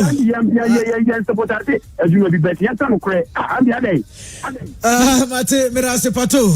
Wara high Pure 95.7 FM. You're feeling in fancy weekend edition of Pure Morning Sports and Yadeba. Yami Adma on Monday. Ebesan Swatana say, Anopa non do. Erikwakosi 12:30. Nairi Bibian Swabro Kama. Mr. Bryce Kankam Boadu Chamo. What's in Kakwabena Obia Free Obi Trice. What's Obi Suka Sansuna Christian Adusai. What's Christian and Cassens Candy. And so if you take a Bekai and Sana. Sanso and Jacob Patricia Bright Yabo Taylor Abigail Dubois. Sansona Jerry Bismarck. And I feel darling Pomidi the Andrew so we see waiting from the Antica. So last weekend at Rindia. But what is our drunkenness level? No, also the Odia Bisunche. Maybe Bian Soya Kabayakwe. There's a man for the weekend. And no a DJ Abatios. You're ready, I said. See this national say Kasan.